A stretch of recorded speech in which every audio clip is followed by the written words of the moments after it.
1 o'clock on the dot. Should have been here a few minutes earlier. I done my best. Get here as quick as I could.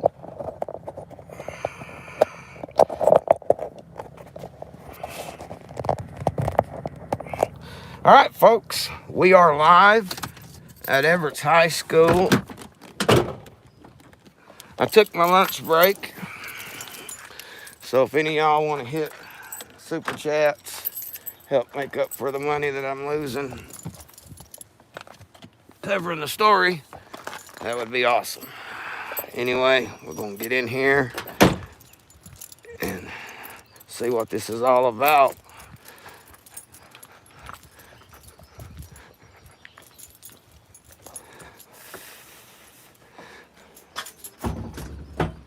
Uh-oh, might have to go around to the front.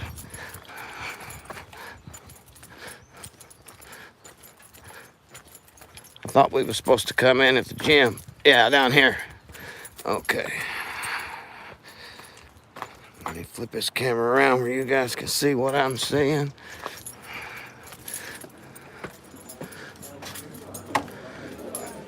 All right.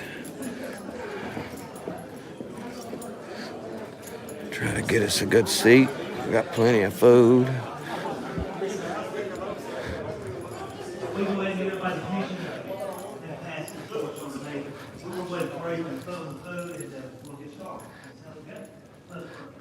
Heavenly Father, Lord, we thank you, God, for just another beautiful day that you've given us, Father. Lord, thank you, God, for each other person that's here today, Father. We thank you for this opportunity. We thank you for the things that you're doing in our communities, God. Lord, we ask that you just bless this gathering, bless this meeting, bless this food to strengthen our body. Allow us to do the things you want us to do and always keep you first and foremost in our mind and our heart. Lord, we thank you again. Bless us, keep us safe as we travel. In Jesus' name we pray. Amen. Amen.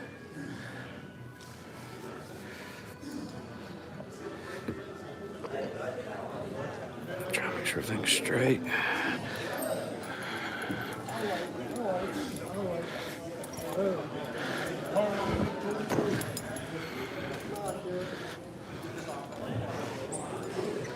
Try to get up front.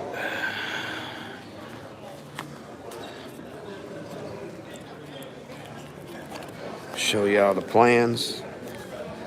This was the plans that was shown at the community meeting there in Evarts. Now, once they start, I don't know how to answer y'all's questions. I'll do my best. Some blueprints. How you doing? I followed you.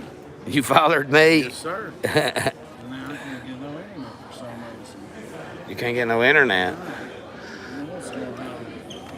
I'm live, brother. 40 TV at the house. Following all the county Kentucky transparency. I don't know what's going on. I don't know either. I don't know why you can't get live, man.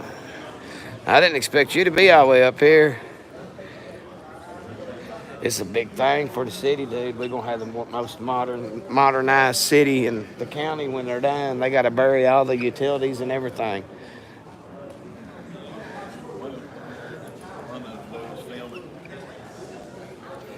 Yeah, if you can't go live, I didn't know if I'd have enough space to. I've been having storage issues. Me too. So I didn't know how long this thing will be where they got all these congressmen and stuff up here.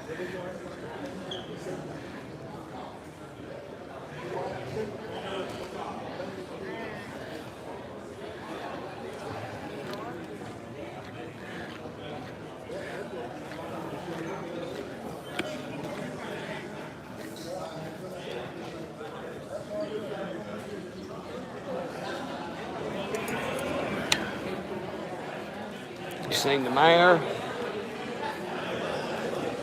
You seen the mayor? Is he doing better? Yeah, he's doing all right. The mayor sure helped Mark Stewart one day when he was sick, didn't he? Yeah, he sure did. Buddy, he's took care of every complaint I've ever turned in, cleaned that flag and everything. So who's the congressman here? I'm supposed to be congressman and our senator. Oh, really? Yeah.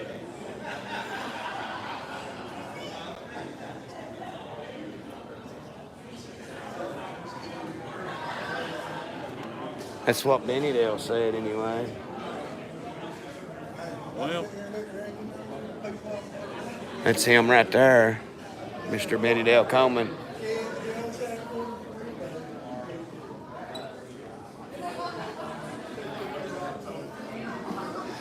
Go say hi to Mr. Coleman. Hello. Mark? Mark, I'm Robert. I know you.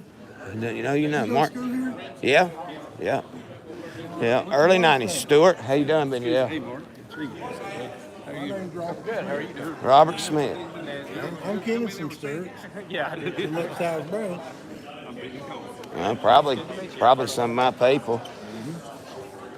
I'm kin to Jack, Carl, Linda, them. Margaret was my mom. Okay. Yeah. I do a lot of social media too. Been in a couple of movies. That's cool. You just look familiar. That's why I asked. That's why I said I've been in a few movies too. If you watch The Legend Bigfoot is Real by Thomas Markham, I was in it. Jennifer McDaniel's done a documentary on me on ginseng hunting. I do a lot of YouTube stuff. That's cool.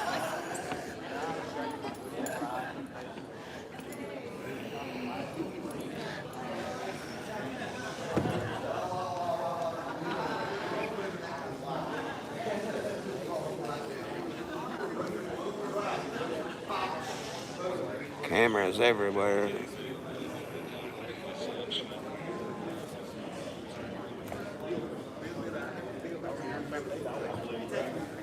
This is gonna be cool. This is gonna be a cool thing if they can get it going. You seen the tornado footage online? Yep. It's crazy what happened there, ain't it? I can't believe that thing was on the ground that long. I can't believe how close it got to my pipe lines. It would have been like hitting Jack Rice's and not hitting Ed Morton's. Yeah. I'd say a little bit farther away than that, but maybe the middle of town where the house burned down to Ed Morton's house, and what was Ed's dad's house. It missed by a little bit further than that. He didn't get no damage major, did he? No, my papa didn't know. That's what I'm saying. It's wild how them things are. Right up above his house is destroyed. I don't know what to do to flip it up. It's about all you can do, man, if you can't go live. We're in Evarts High School.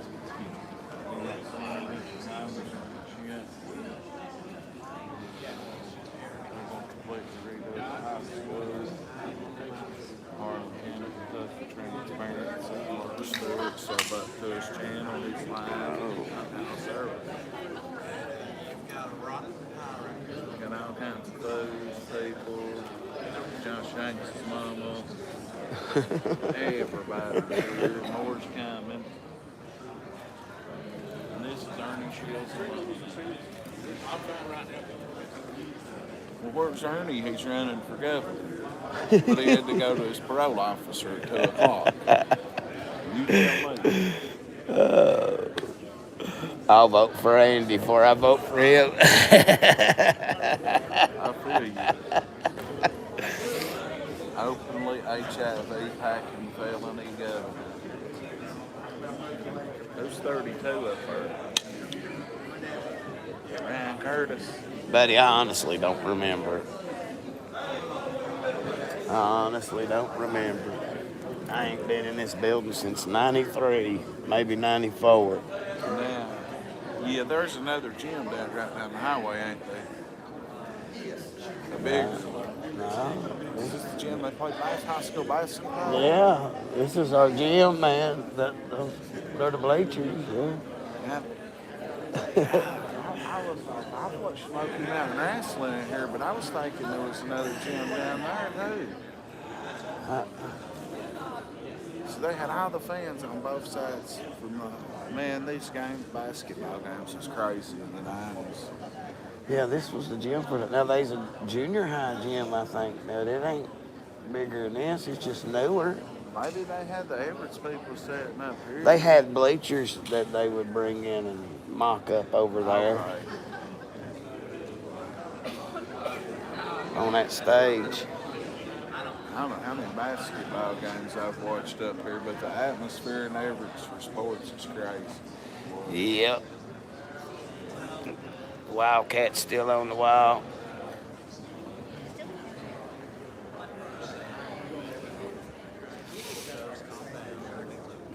Got number 11 up there, number 32 over there. North Plant folks up in this thing. Nobody knows Ernie Shell. Wonder who knows Shelby Shell though. I'd say a few of them.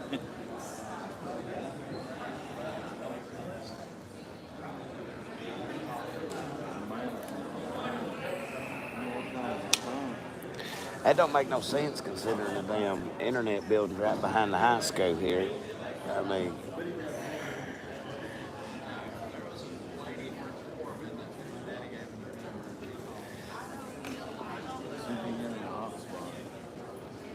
What y'all doing? Got those around? is that your woman? Yeah, that's He's rude. My name's Mark. Nice to meet you. I'm Ashley.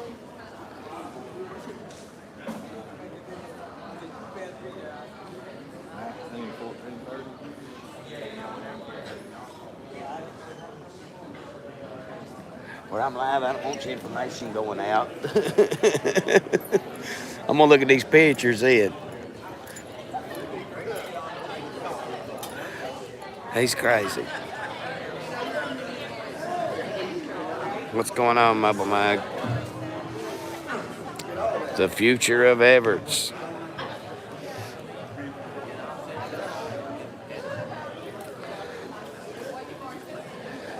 Look at, now there's power lines out here now. Them's going to be buried in the ground. The pavement is even with the curve. They're going to cut all that down to the original pavement and repave it. A lot of work to be done.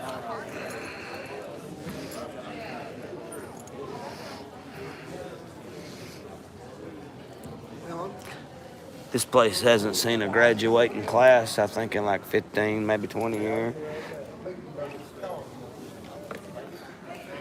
It's been a ghost building.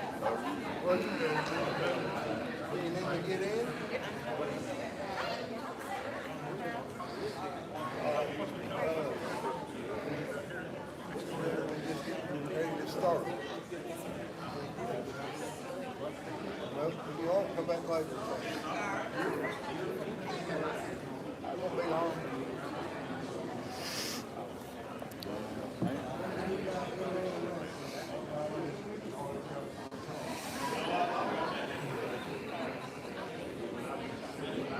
Should be getting started any minute. I don't know who's running late besides me.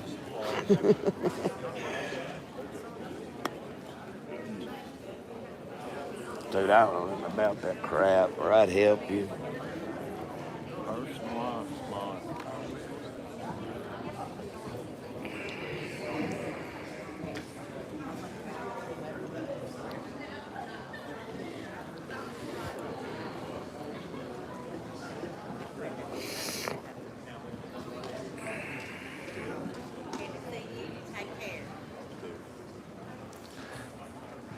There should be a mock room here somewhere they'll take us to.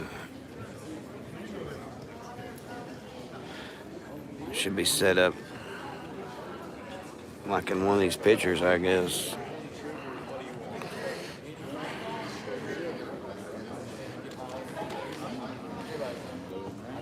Well, this school actually has a potential future. Should. Yeah. Well, let this building go to waste. Yeah.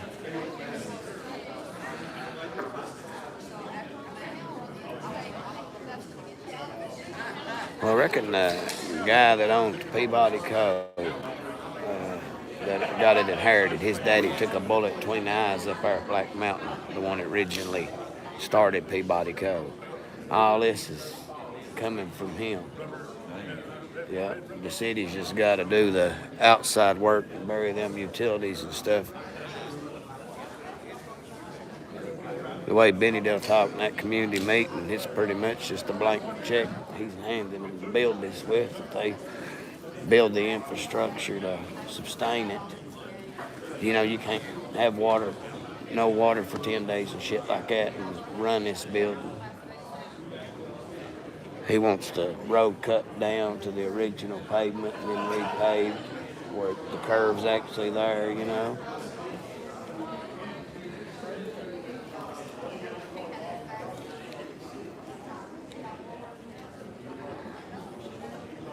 And those pictures are actual designs.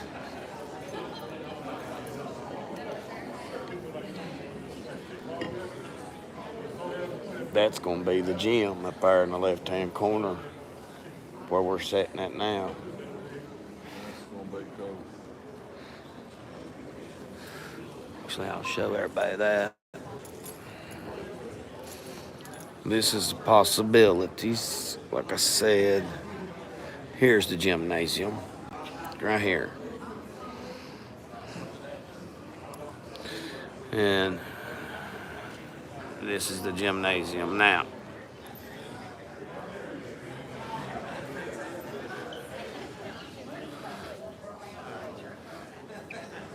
So, a lot of potential.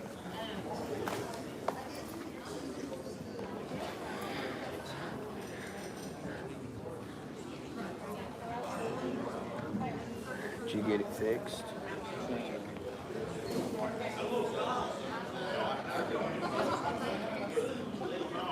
That fine service a minute ago.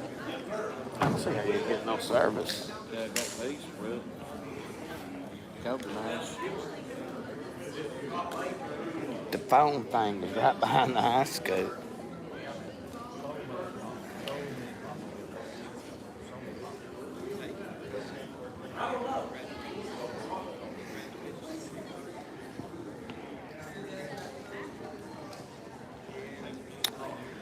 Well, that's what I'm saying. They have the right people backing them. The people that owned Peabody Co. in the 30s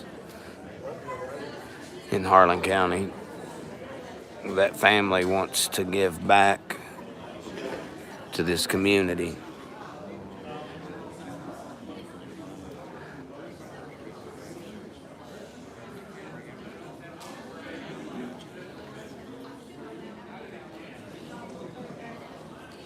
The way they look at it, they made a lot of money off of the miners. So with the mining industry declining, it's a way to give back. Kids here can get training if this takes off and go to work right here in Harlan.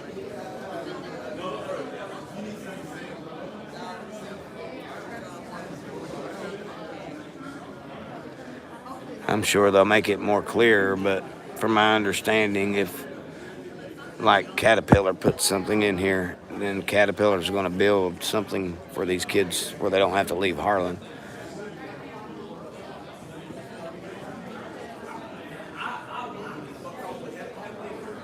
It's like investing in the investment, so to say.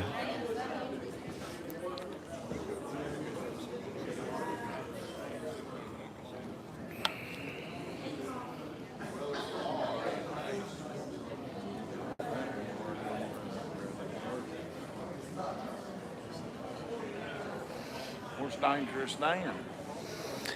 I don't know. I figured Our fearless leader, county judge executive, shout out. he would be here too. I figured he'd be here in the phone.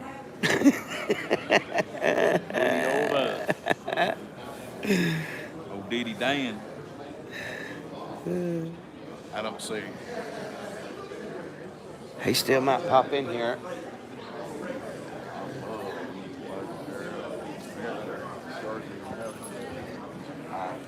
Hey, you're discharging here. Well, I'm glad he got it working.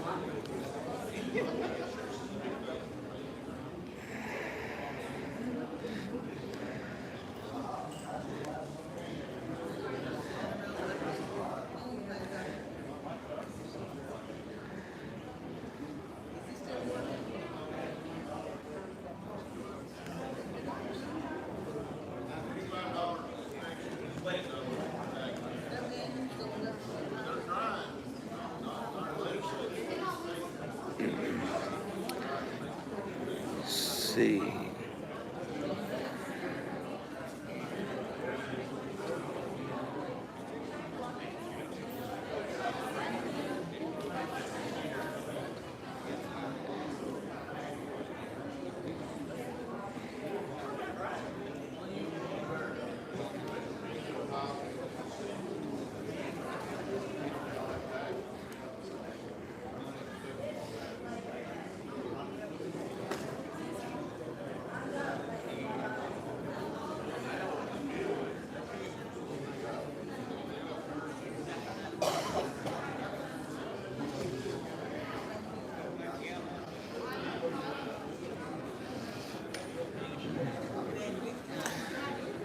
Well, wonder when they're gonna kick us off.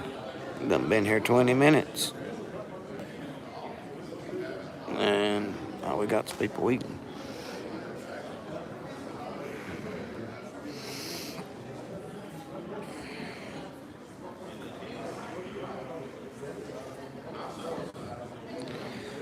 I don't know.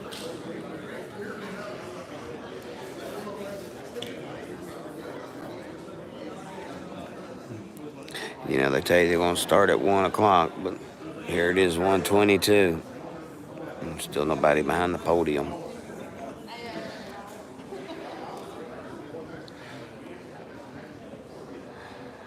Got the police showing some people the potential.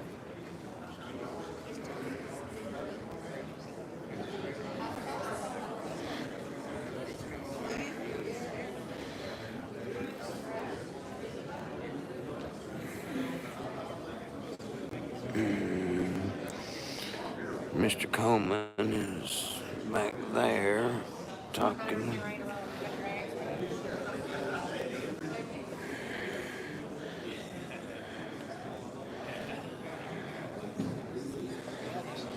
The big media is ready to roll. Oh, I agree any day now. Maybe the big media was having trouble.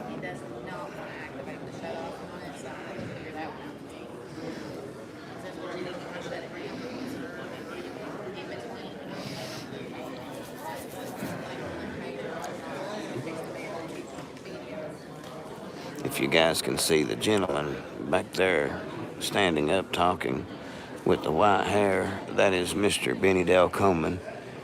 He is basically the voice of the family that is wanting this project put together. The ones that owned Peabody Coal back in the 30s.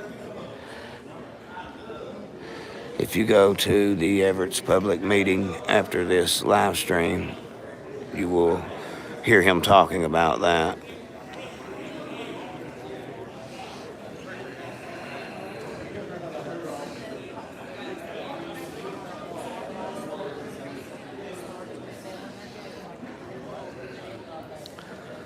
So they will, if this goes through, a lot of work will be coming into Evarts, construction work, all that good stuff.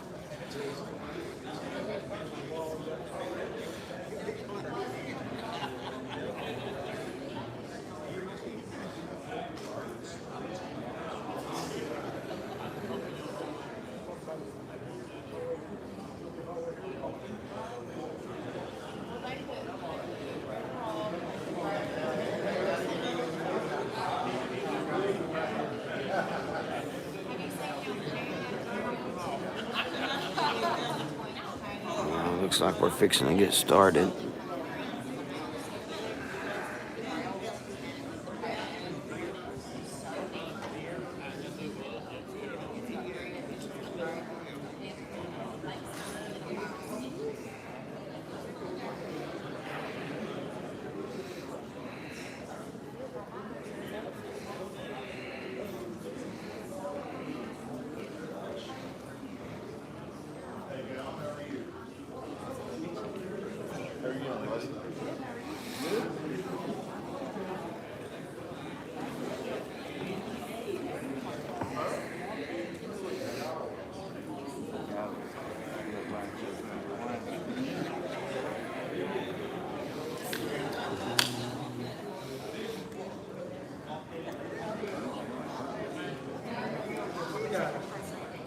See a few politicians shaking hands there.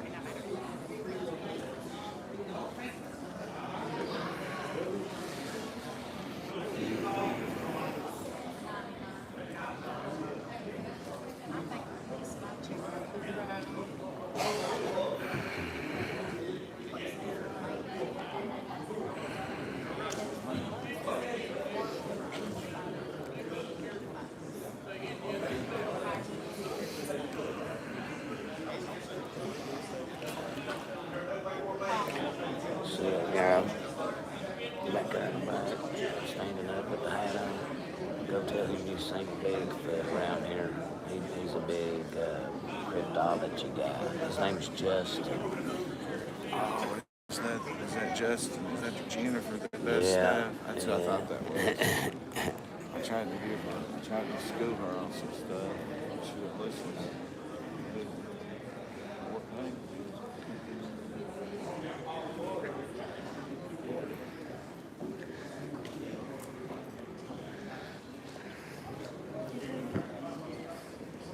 Okay. Mainstream media. Right here. Mainstream media. I want to thank you all for watching your local news and TV station, HCKT TV.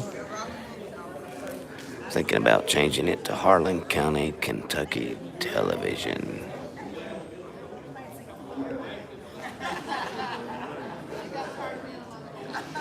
The transparency has a nice ring because Harlan County has such a bad stigma to it. So I want to show you the truth, the real deal.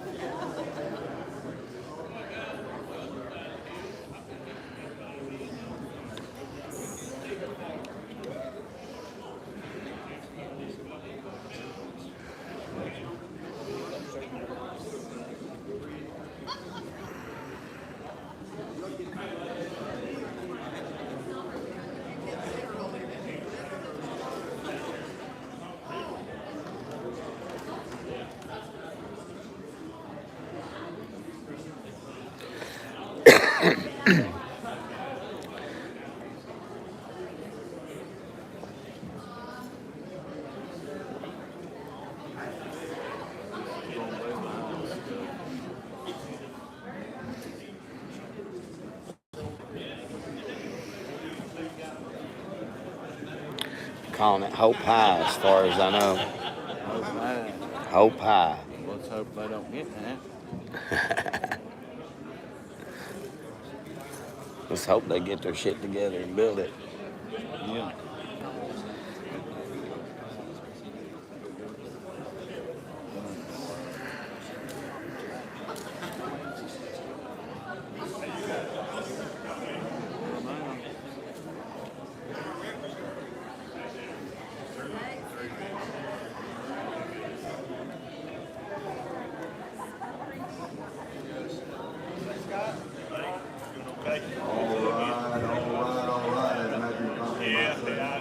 By God.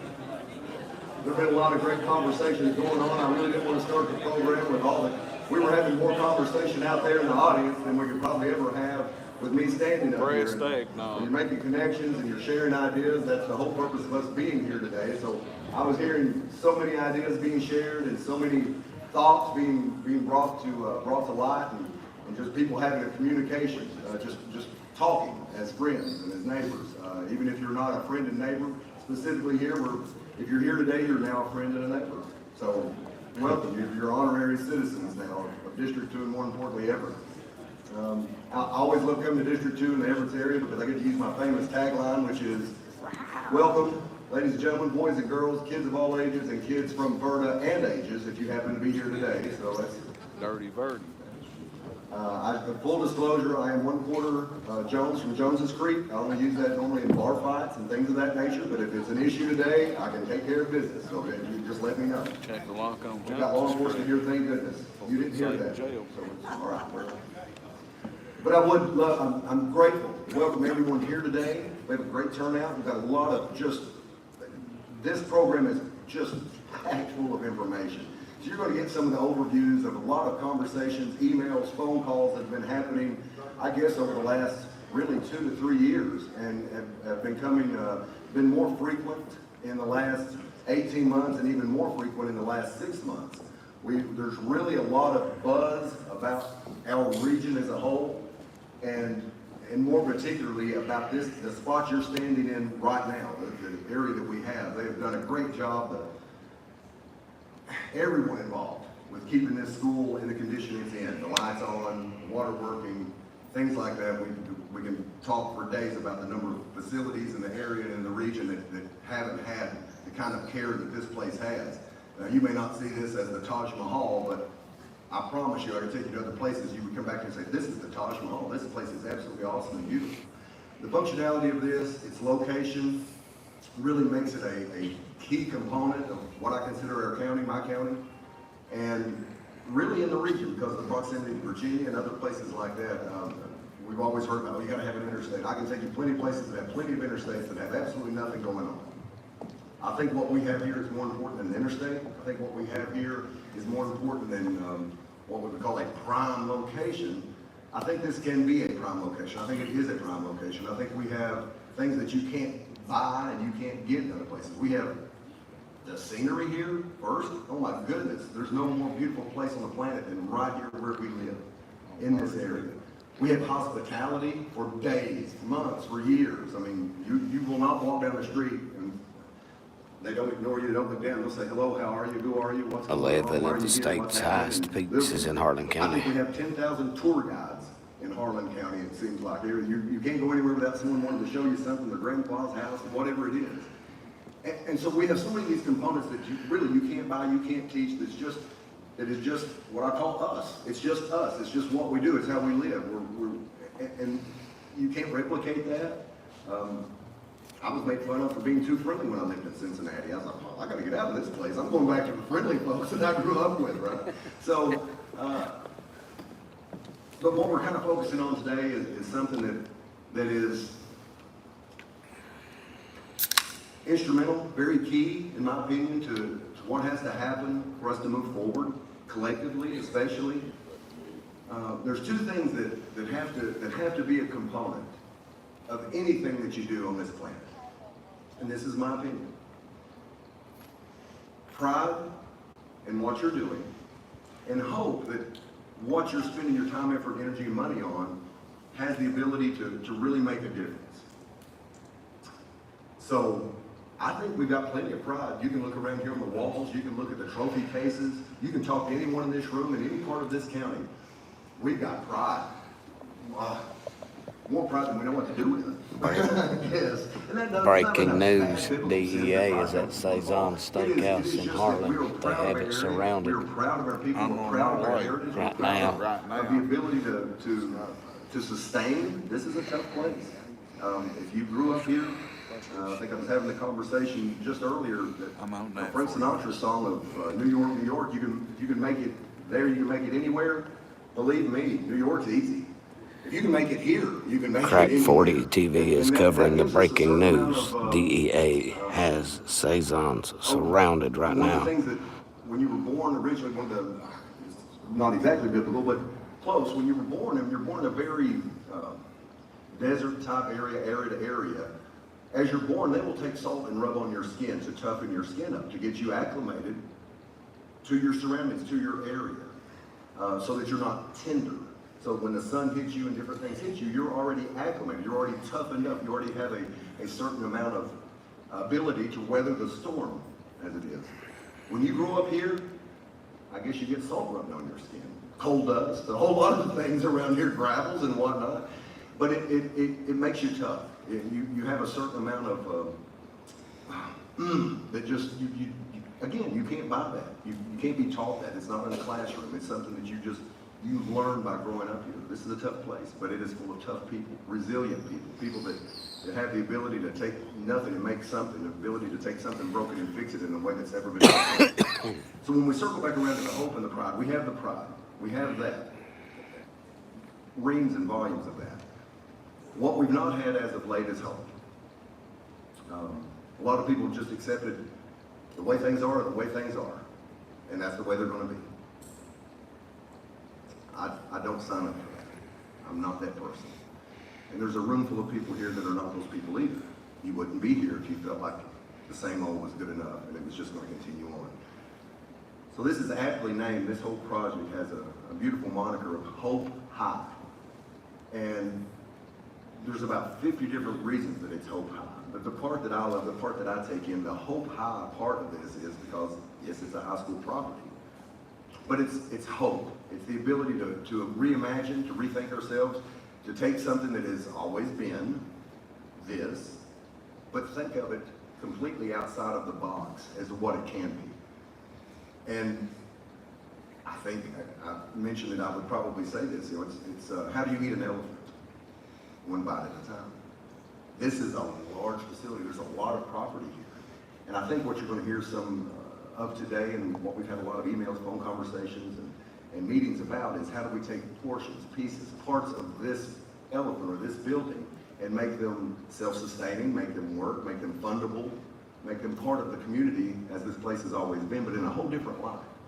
So it is just an amazing opportunity, I think, that we have before us. It's nothing we've ever had before, and it has taken a lot of time, effort, energy, backloads. I could name everybody in this room. Truly, I'd be here the rest of the day. Benny, I mean, just everybody in here has put in their part, their portion, their piece to make this happen today. And this is really what I call still foundational work. This is more of a launching point than a finishing point. We're nowhere near done. We're just getting started. But we have to think that, where we were was fine. Where we are is where we are. We have to really think, and I want everyone's focus today to be not on where we were and where we are, but where we can be and what we can be and what we can do differently. I think that's been the focus all along that we've had, is being able to reimagine our area, reimagine our thoughts, reimagine every aspect of what it means to live here and how to do that. So I've talked a lot. I apologize. There'll be more talking. Sorry, I'm going to apologize in advance for that too. If you know me, you already know.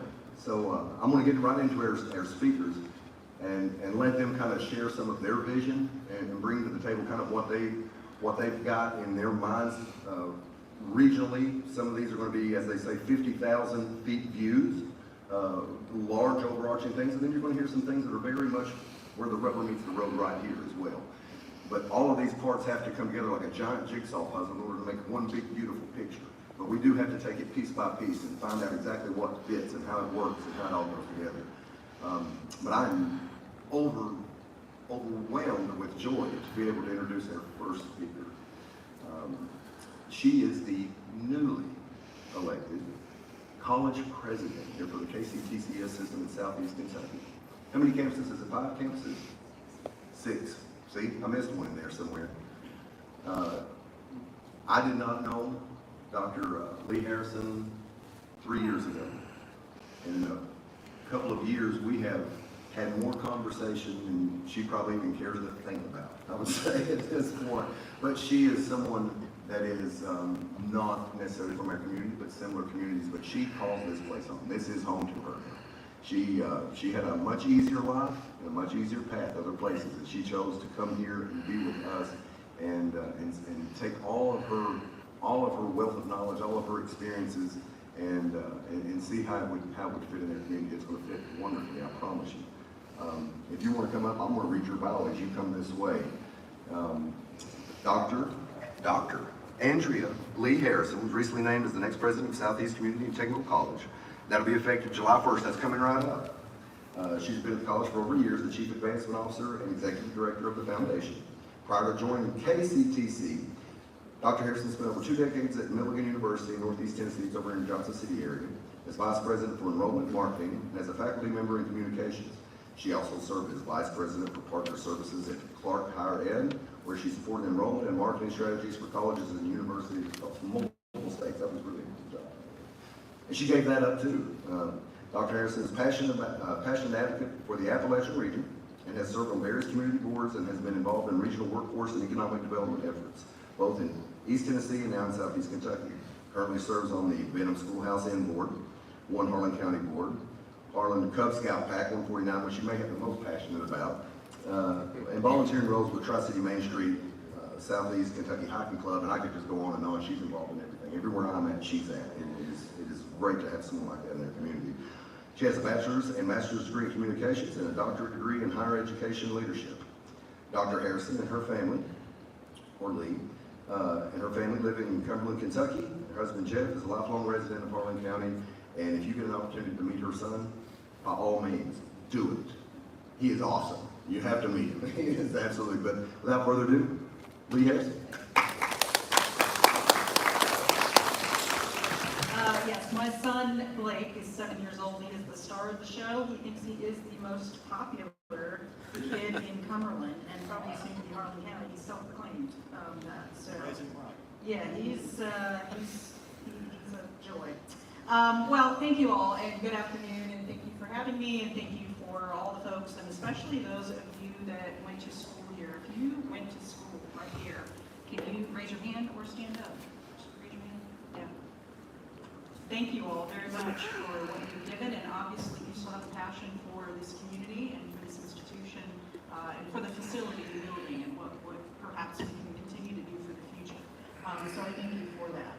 Well, as you heard in my bio, and as you heard Paul mention, I ain't from around here. And somebody, as I was coming in, said, I caught it in your accent. So I am not from around here. I am not from these hills. I was not born and raised here. I am Appalachian, was born in Bristol. My mother is from Grundy, went to Grundy High School. I saw pictures of that in the room over here. My father's from Bristol, and that's where they met and married. And then I spent the last 30 years of my life, as Paul mentioned, over in Johnson City in Tennessee. You know, the passion and the heart for Appalachia and for so much of the spirit of the community that is here is prevalent throughout our region and throughout in all of Appalachia. But definitely there is something unique here in Southeast Kentucky. When I first came to Kentucky about 10 years ago, when I first met my husband, it was through his eyes that I saw the region. And he is a proud son of Harlan County. And he introduced me to every holler, every historic site, every building, everything possible. I call that the first few years of dating and marriage my Kentucky indoctrination. Because there was not much that we missed as he made sure that I fell in love with this place, and I did for sure. I kind of threw myself head first into learning more about the region, about the people, about the history, about the spirit of this place.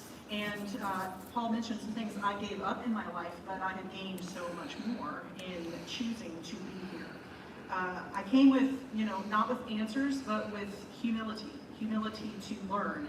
And over time, as I have been welcomed into the community and as I have gotten to know folks and live alongside of them and work alongside of them, I came to care very deeply about Southeast Kentucky, this region and its people.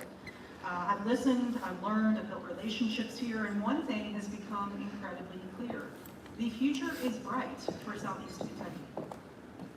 Now that may sound like an odd thing to say to some, given the struggles that the region has faced and continue to face. We have job loss, we have out-migration, we have persistent stereotypes, on and on. But when you spend real time here, as those of you who are from here know, if you look behind and beyond those headlines, you see something more powerful that is here. You'll see creativity, you'll see grit, you'll see generational pride. You'll see people who fiercely love this region, its beauty and its blemishes. That's the thing that comes with it. They're determined to make something new out of what's left behind here. And you'll see entrepreneurs that are bringing new life to old storefronts. You'll see artists that are turning pain into purpose. You'll see volunteers that are preserving history, that are uplifting neighbors, that are building community. People are investing in this place, not because it's easy, but because it matters.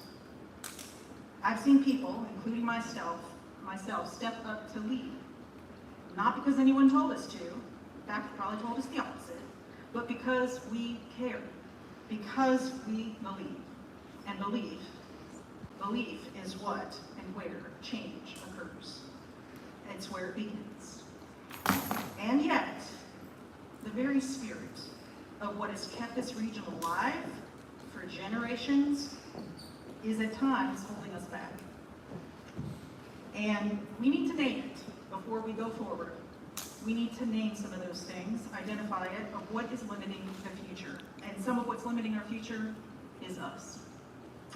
The grit, the independence, the determination that once helped people survive this region, the legendary mountaineering spirit, as they say, it can also harden into something else. Egos, old grudges, crippling nostalgia, defeated apathy.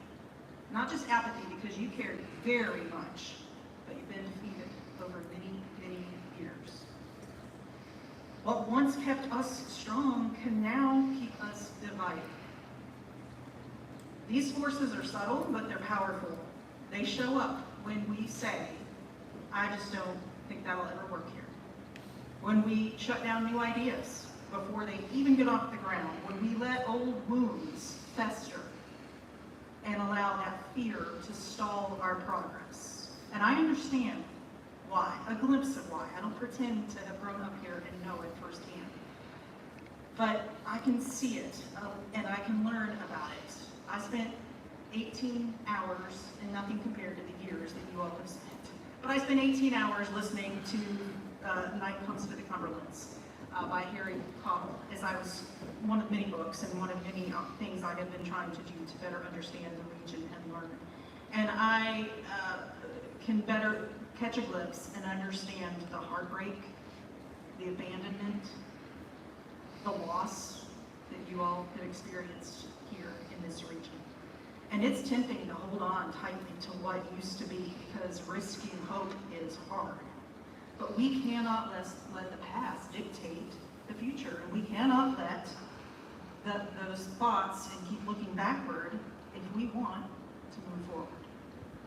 So that brings me to something that I believe deeply matters, and that is place matters. Place. This place matters. So often when we talk about Southeast Kentucky, For real. and when I hear folks talk about it, including family members, neighbors, folks in the community, it's understandable that we talk about what's missing. Joe used to live in that house over there. That used to be a grocery store. That was Bob's grocery store. I went to school right over here. It's not even here anymore. That's understandable, for sure. But as someone who didn't grow up here, for better or for worse, I don't see emptiness. I see potential. I don't see what's not there because I didn't know what wasn't there. And that's a loss, that I didn't know that history. But it also gives me the ability to see the hope and the promise. I see the history, and I love the history and the heritage, but I also see the hope. I see land that still holds value. I see people who still carry dreams. I see communities that have the material to build something meaningful and new. So if we truly love this place, and I believe that we do, and those of you who are here, I know you do, the best way that we can honor it is to not hold too tightly to the past, but by building something better than what we have right now. And that means letting go of what divides us. Let's replace the apathy with action. Time is limited. We do not have time. But we have love for this region and its people, and we have service and we have abilities to give and to support this region, and those are not limited. So to move forward, we don't have to abandon that mountaineering spirit and that Appalachian spirit that we have. We just have to evolve it. Turn pride into partnership. Turn self-reliance into shared resilience. One of the most powerful tools that we can build that future is right here at the college, Southeast Kentucky Community and Technical College. I remember when my husband was first driving me around the region, introducing me to the area, and scattered in these hills and valleys and communities. When I first arrived, what I saw, having worked in higher education for over 30 years, I knew immediately when I saw campuses and colleges. I didn't really know that much about Southeast, about the college at that time. But he would point it out and say, here's a college. I wish they'd tell us how to get from this raggedy school to that. Here's all the things that it's done. I So don't got to care know about people and connect what you with did in folks. your life. Everyone has been touched by the college in some way, shape, or form, and I knew it immediately from my background. That's it. That is the hope of Southeast Kentucky. Education is the hope of Southeast Kentucky. It's why I stand here today in the role that I'm about to step forward into, because I know the power and the potential that institution has. It's had it in the past, it has it now, it can have far greater impact in the future. And you know as well as I know that Southeast is more than a college, it's a gateway. It is a community, it's a launch pad, it's a lifeline. It's where students of all ages, backgrounds, dreams come to reimagine what's possible. It's where future nurses, our welders, our artists, our entrepreneurs, it's where they can take their first steps. It's where young people choose to stay.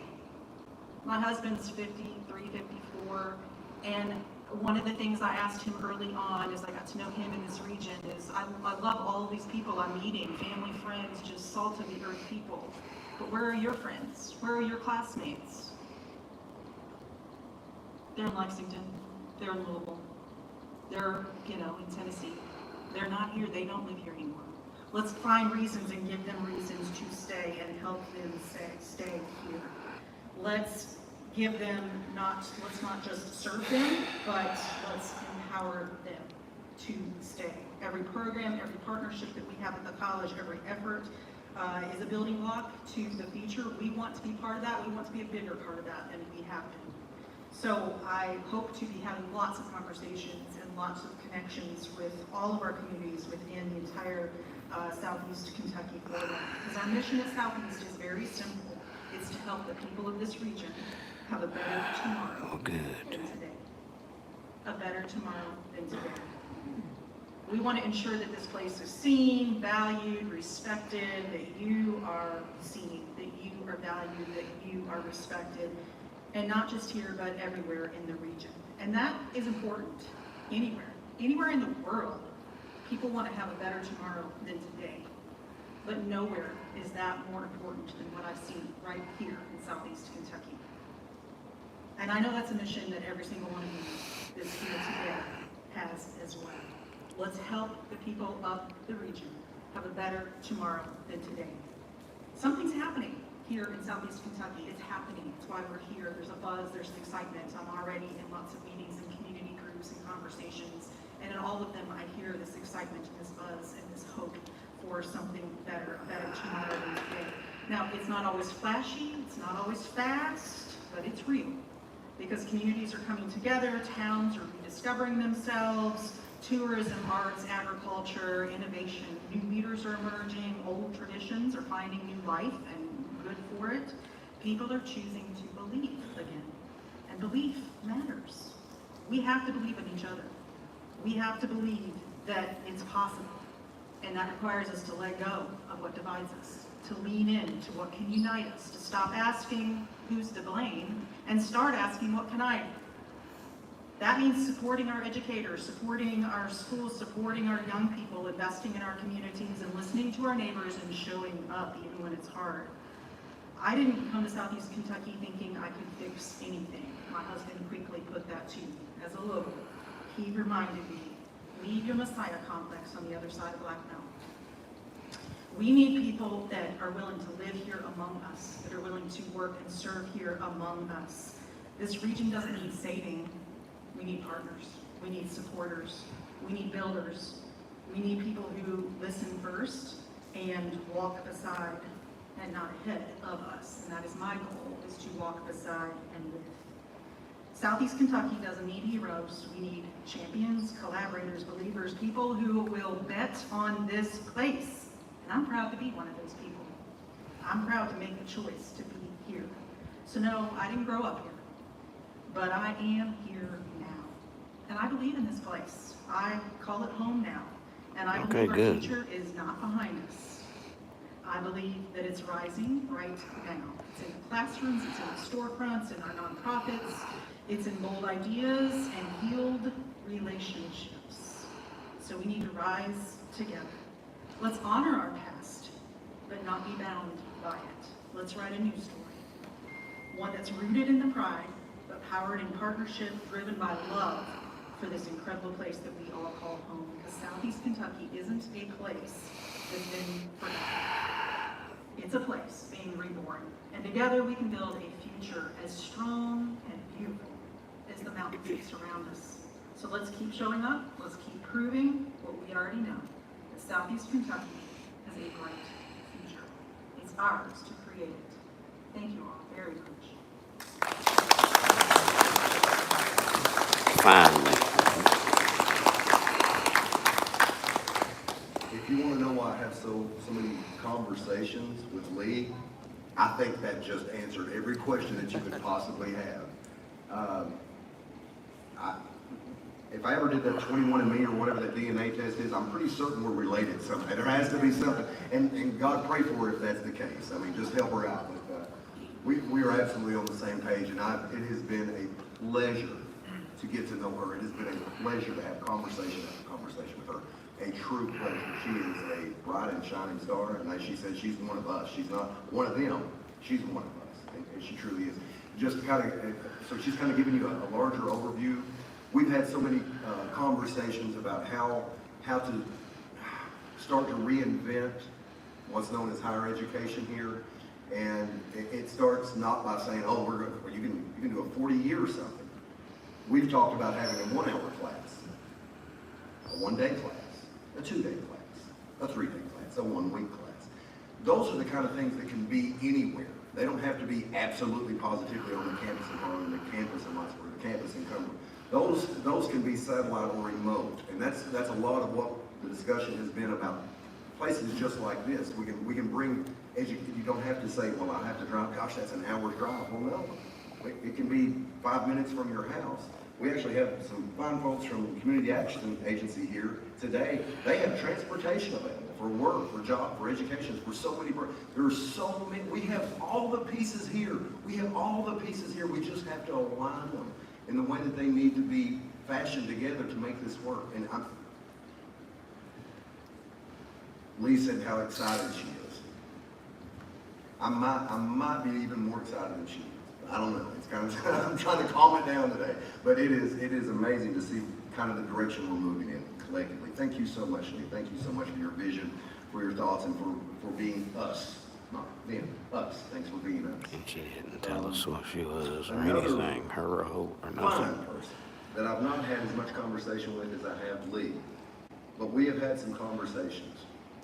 And here's something funny. He may or may not throw a rock at me or hit me when he comes up here. But our newly elected senator, Scott Madden, he is a wealth of knowledge I'm finding out. He has knowledge of things that I didn't even know existed, Scott. Now here's the kind of funny part. I'm not going to say I did not support Scott in his bid for his current position. We'll say there was someone else that I supported in the bid for the same position. But one of the first things he did when I saw him face to face, I said, congratulations, Senator, and he said, thank you, I'm looking forward to working with you. Did he say, I don't like you were for the other guy, you were whatever? And I explained to him, it has nothing about me being against you. And a lot of people think that, you know, when Harlan played Cumberland or Cumberland played Evarts, it's like, oh, I hate those Cumberland. You can be for your team without disliking the other team. You can just be for your team, right? So I had someone that had reached out to me. We had a lot of mutual friends. I was for that person. But I've had conversations with Scott that are just, I will say this, if I've ever picked the wrong horse, I did that. But I am grateful. If you want to come up, Scott, I'll read this Bible. I am grateful that he crossed the finish line first. He's amazing. One of the most amazing things about it is, and it really plays well here also, and you'll see in this Bible, as the mayor of Pineville, long time, two different times, I have 3 cities in my district. I may be the only magistrate on the planet that has 3 actual cities inside their district in the state of Kentucky. So I deal with a lot of city things. And Evarts is a city, obviously, a Wolverine city. They have city things they have to deal with. Do you know how awesome it is to have someone as your senator that knows city things? I mean, some of the basic stuff from a sidewalk project, which you go to Pineville. If you've not been to Pineville, if you want to talk about what we're talking about, what we're trying to explain, and you want to see how the rubber really meets the road, go to Pineville. Go look at the square, drive around the courthouse, eat there, go to the Bell Theater. All the things that we're talking about doing, not only with this building, but just regionally in my district, in this district, in all of Harlan County, he did. He's done it. It's still happening. He was leading the flag on that. Had a lot of help, so he knows how to bring people together. He knows how to get things done. I am overjoyed that Scott is my senator. You have no idea how overjoyed I am that Scott is my senator as we've had basic conversations. You want me? Is that enough introduction? You want me? That's plenty enough. So we'll just say, without further ado, the awesome Senator Scott Madden.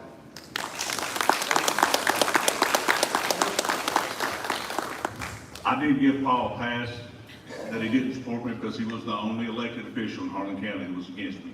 It wasn't for me, I'm sorry. But we've worked well since then, we really have. But anyway, you know, I talked to a few people about my race. Of course, I got into the Senate race. It was a tragic way I got in as Senator Turner, had a tragic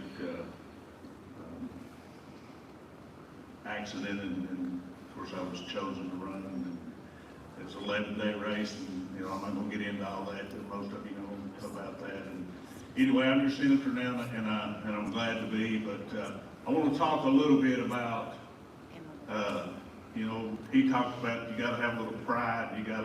I have Harlan roots. I have Harlan County roots. My mother is a green dragon. Now, I know some of you Evarts folks don't really like that, but at least I've got some Harlan roots. My mother's a green dragon.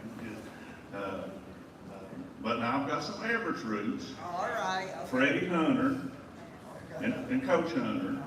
Freddie Hunter married my sister. I spent many a days in that big red house down there that burnt. Spent many a days down there. Had my tail kicked a few times right here on this floor. When I was running for senator, I just had to drive up by here.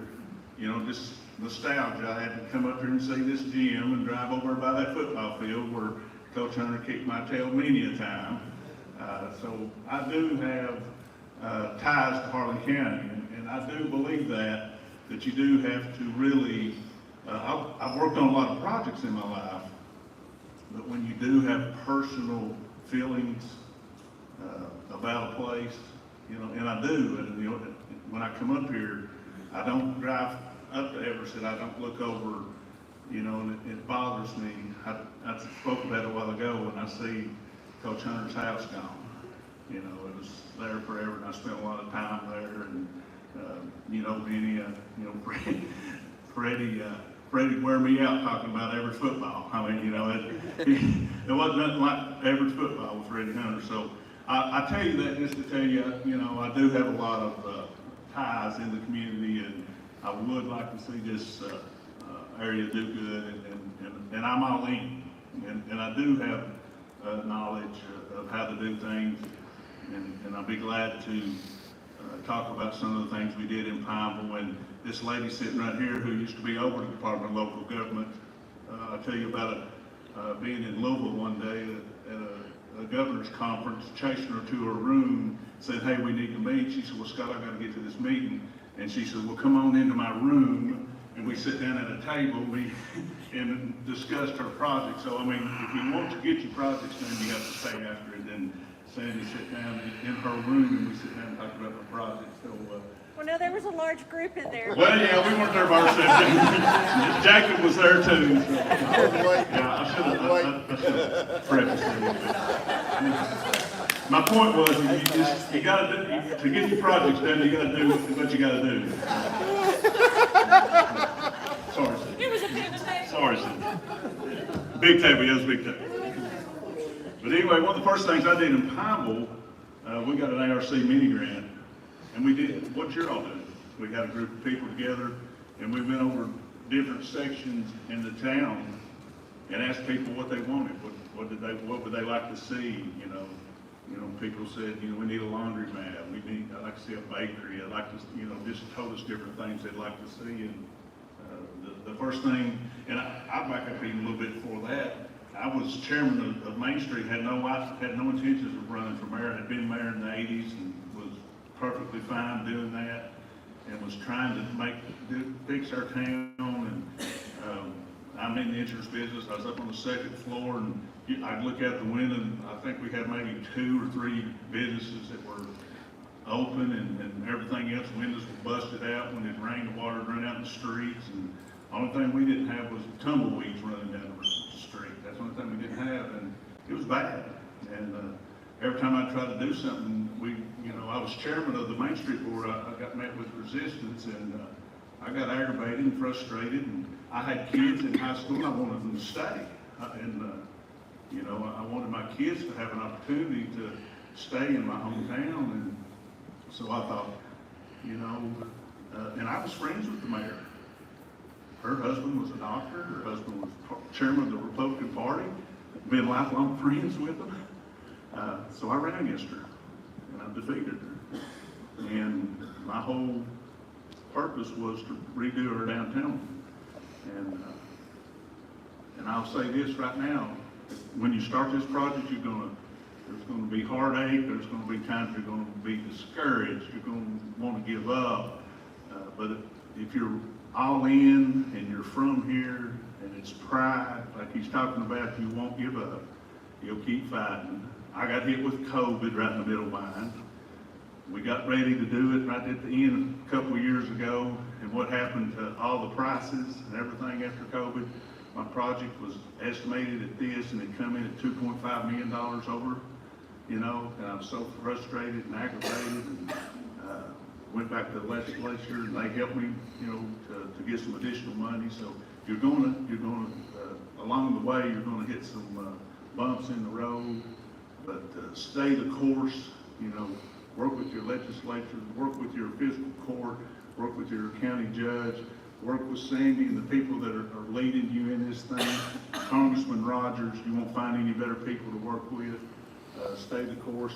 You know, as legislators, we get a lot of emails. You know, if I'm going to be involved in this project, I don't want to get one every 6 months. I'd like to have one every month, updated, you know, what's going on.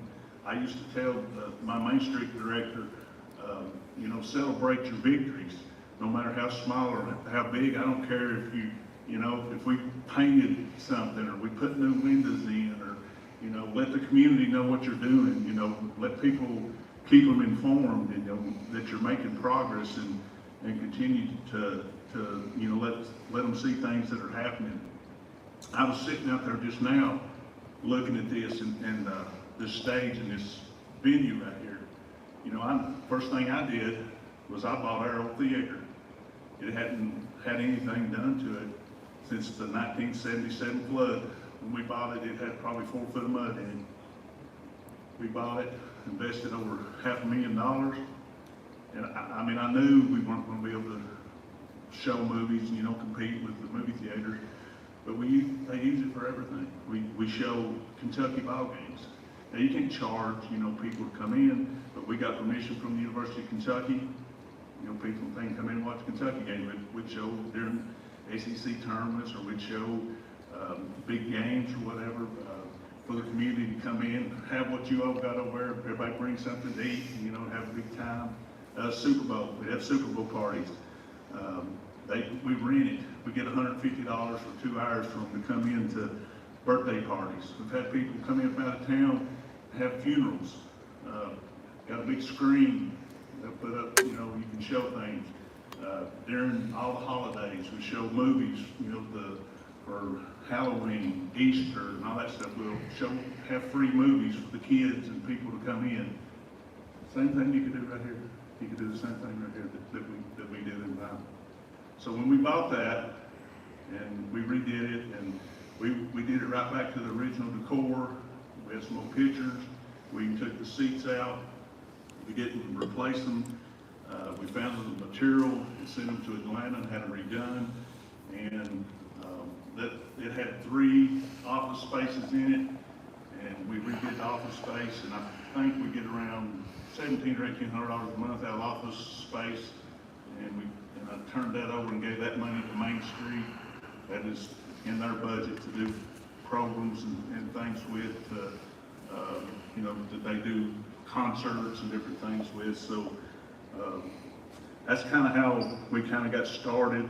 And once we did the theater project, and then we came up with a business incentive plan for our downtown, that we help, you know, encourage their businesses to do, you know, to fix their buildings. Anytime that they would upgrade their building for over $40,000 or $50,000, we would give them free water and sewer for 120 days, and just several things on that incentive package we did. But it just kind of took off when one person did it, another person did it, and you know, similar to what you're all trying to do here. You know, you got to have a vision, you know, and what you're thinking about doing today will probably change along the way, you know, and Looks like you've got a lot of good partners. You know, Cindy Kerr, you know, they don't come any better than her when it comes to raising money. And Andrea, I was with Andrea yesterday. I mean, you know, Kyle Rogers' office, and you know, you've got the locals. You got to have your locals, the people who keep pushing. You know, you guys that are here. You know, for Freddie talked about Benny for years. I mean, you know, you guys, you locals have got to, you know, and this building's got good moments. I mean, I was amazed walking up and down the hallways looking at some of the old Evarts stuff. You know, it's really amazing. But I'm all in. I do have Harlan roots, and you know, in my race, I tell this often, and I have to look around and see what kind of media is in here. But you know, when I didn't have a lot of time to run, but you know, I was basically elected out of Vail and Harlan. You know, don't get me wrong. You know, I spent the last couple of days over in those other counties, but Vail and Harlan's where I spent a lot of my time. But I know where home is. You know, I guess if y'all know what I'm saying, I know where home is. And I'll be here to help along the way, and anything I can do, and feel free to call on us. Adam Bowling was going to be here. His son was sick. He's another good one. Adam is the vice chair of A&R. I sit on A&R, so that's two good committees to be on in Frankfort. So, you know, if we can help any along the way with this project as you get going, I'm not making any promises, but those are really good committees to be on in Frankfort, as you know, Cindy. Thank you. Thank you.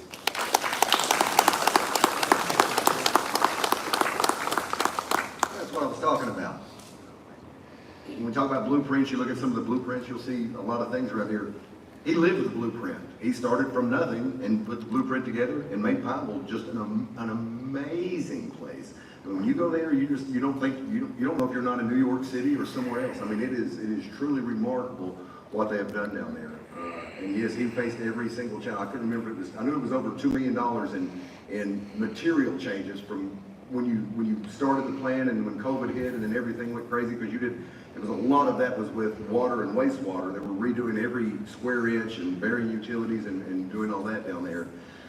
Oh my gosh, I felt so bad for you. I really did. I went. My daughter was involved in the Mount Laurel Festival, and we were down there, and right in the midst of all that, you were walking on gravel and driving on gravel, and everything was just the old saying, you have to break a few eggs to make an omelet. We were in full egg breaking stage when we were down there, but the omelet is beautiful right now. It is really coming together. Jacob Rohn, who was your Main Street director, we got to know him, and we've had a lot of communication. So some of the things I want you to kind of take away from that, and a lot of what he said, of course, he's there, he's for us, but when we contact Scott, it's going to be like, hey, Scott, what do you think about this? It's like, that sounds good. Probably won't work because we tried that ourselves. So it takes a lot of the guesswork out of it. Having someone that's already been down that road, someone that knows what works and doesn't work and how it can be funded or can't be funded. So that is invaluable. You're not spinning your wheels on things that just aren't going to go anywhere or do anything. He already knows the ins and outs of a lot of that. And it spills over not just from this building, which is certainly our focus today. The Hope High project is certainly our focus. But Hope High doesn't stand alone. You have the Main Street you have every single building, every single residence in this area has to come together and has to be part of this large picture. Not everyone in District 2 can live inside this high school. Just not possible. So you're going to live where you live currently, you're going to shop where you shop currently, you're going to visit the places you visit currently to do everything else. And it's all part of the picture of what we're trying to repaint and reimagine for the not just District 2, District 3, District 1, District 4, District 5, regionally. Southwest Virginia, Northeast Tennessee. I mean, the whole area has to rise together. And I feel like we've heard it twice now. I think you're going to hear it again and again. We're primed and we're ready. We're just getting the right partners together and the right people in the right places and the right ideas at the right time. And it's going to be magical. The next person I would love to introduce, Director Craig Potts. Craig Potts serves as the Executive Director of the Kentucky Heritage Council and serves as Kentucky's State Historic Preservation Officer. And you may not have any idea what any of that means.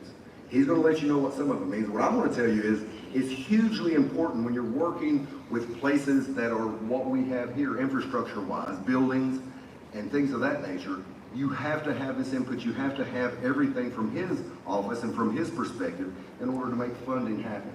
There are so many things, historic tax credits, on and on and on and on and on. I'm gonna keep reading, but I'm letting you know, like, oh, the historic preservation on the website. He'll explain it. He is the director of the Kentucky Heritage Council, an agency of the Kentucky Tourism, Arts and Heritage Cabinet, responsible for the identification, protection, and preservation of historic buildings and resources, archaeological sites, cultural landscapes throughout the Commonwealth. As director, Craig manages a staff of 20 whose responsibilities also include administering state and federal rehabilitation tax credit programs, Section 106 review, Kentucky Main Street program, historic site surveys, the National Register of Historic Places, preservation planning, the Certified Local Government Program, and staff support for the Kentucky African American, Kentucky Native American, and Military Heritage Commissions. Prior to his work with the Kentucky Heritage Council, Director Potts was principal at Potts & Potts LLC, conducting historic property evaluation and management, project manager, general contractor responsibilities. His work includes the acquisition and stabilization of 3 19th century commercial buildings listed as contributing elements to the downtown Frankfort Commercial Historic District. These properties were rehabilitated for adaptive reuse. Potts & Potts LLC was recognized on the Bluegrass Trust for Historic Preservation's Positive Preservation in the Bluegrass list of 25 outstanding projects in September 2007. Director Potts has Masters of Arts from the Savannah College of Arts and Design, as well as a degree in architectural history. Without further ado, thank you, sir.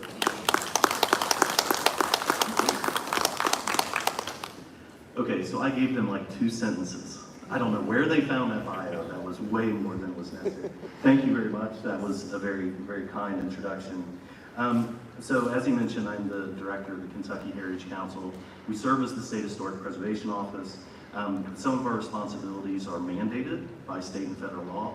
Others are just to help communities. These are programs that have been developed because we want to do what we can to help people where they are and help communities thrive. So we are in the business of storytelling through the protection of significant places. We work to turn the tide on disinvestment and remedy deterioration. And we work to revitalize neighborhoods, tell obscure narratives, support small businesses, and improve communities, all through the lens of historic preservation. That's really what we see as our primary responsibility.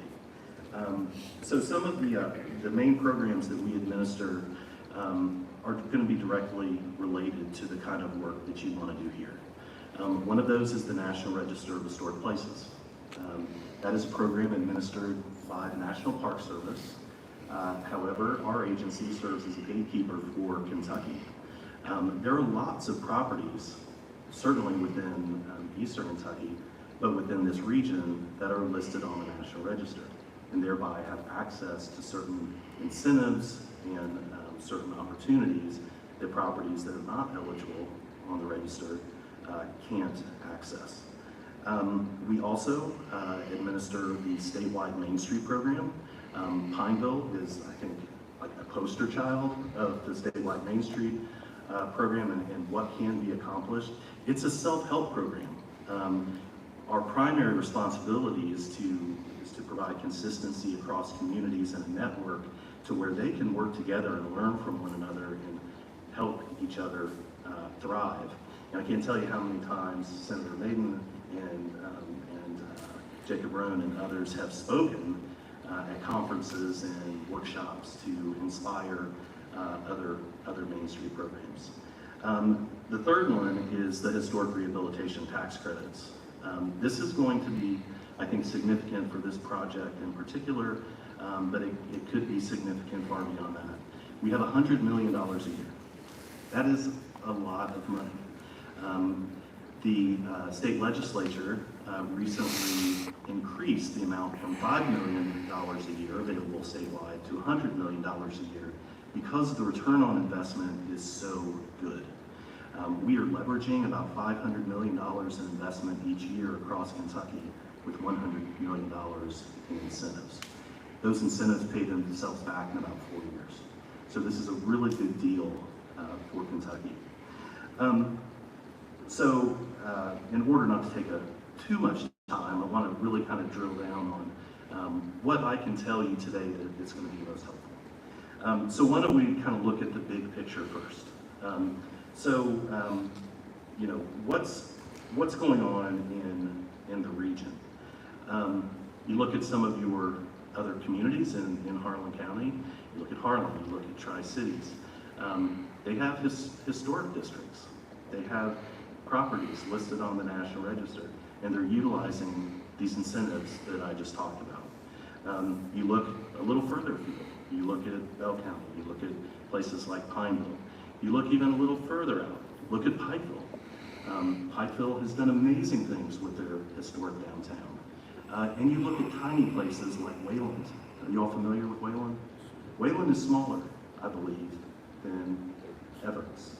And they are working with the Kentucky Main Street program. They're really too small to be a full-fledged member, but they're under the umbrella of the Main Street program, and we're working with them to try and save their heritage and revitalize their downtown and their community. So you have lots of places in Eastern Kentucky to look for inspiration. And the things that they've been able to accomplish, just like was mentioned, you can accomplish here as well. And our agency is here to help you, and it doesn't cost you a thing. All you have to do is invite us in. And I want to thank Sandy Donahue for inviting me today. I want to thank the City of Evarts and Harlan County and all of the community members for allowing me to be here with you today. So in addition to that, we were talking a little bit earlier how one property can be a catalyst for change in a community. And that's some of our programs are specifically meant to do that, in particular the Historic Rehabilitation Tax Credit. We have seen a prominent building, even if it's not gigantic, let's say it's a corner building, something's prominent, people see all the time, it gets rehabilitated. All of a sudden, the neighbors say, well, that looks pretty good. And oh, they got a tenant. Well, maybe we can do something similar. And you see this catalytic effect. You see these other properties start to get repaired. But you need that first one to kind of light the spark. Properties that are abandoned do nothing for your tax base. If you have no intention of tearing everything down, you have to start looking at how to repair it. You can't wait. This isn't a next year or 10 years down the road kind of thing. If you're not going to tear it all down and throw it all away, you have to start repairing it. And you really have to start repairing it now, because it's only going to get more expensive if it continues to deteriorate. That's where we can help. The rehabilitation tax credit has been used successfully with a number of school building adaptive reuse projects. I would say that we have worked with probably over 100 school adaptive reuse projects across the state. And school buildings that are much worse condition than this one. This one is actually in really good condition, and you're starting from a really good place. It's all about imagining what it could be. And how do you do it incrementally? I think that point was made earlier. These things don't happen overnight. You have to have an incremental vision of how to make it work, and you have to stick to the plan. We have seen schools be adaptively reused for housing for older folks, with some mixed use, maybe a bakery that's in with the housing. We have seen multiple types of businesses be under the same roof. We have one in a 1922 parochial school building in Franklin County that was adaptively reused and is called a Community Engagement Center. So that building houses the Kentucky Dance Academy, Taekwondo, Children's Behavioral Health, the farmers market offices, artists, has like 3 artists in it. And so you can see these places can be real anchors within a community and provide more than just a vital place, but can help spur other investments within the community. So I would encourage you to go to our website if you want to learn more. Again, these programs don't cost a thing. Other communities are using them with great success. You have a lot to work with here. Right now, the L&N Depot is the only property in Evarts that is in our database. So we need to start with planning. We need to be working together to figure out what are the stories that are significant here? What are the places that tell that story? What places need to be preserved? And how do we develop a plan that starts to address the needs? That's where we start. And with this building, let's work together on how to get it listed on the National Register. It is eligible. This is a significant historic building. Let's get it listed on the National Register, and let's talk about historic rehabilitation tax credits, because even nonprofits can utilize the historic tax credits because they're transferable. You can sell them. You earn it, you sell them to a bank gives you cash. So under any scenario, whether this is for-profit, nonprofit, governmental, all of those entities are eligible to take advantage of these incentives. So let's start that conversation. Would love to come back, and again, appreciate the community for allowing us to be with you today.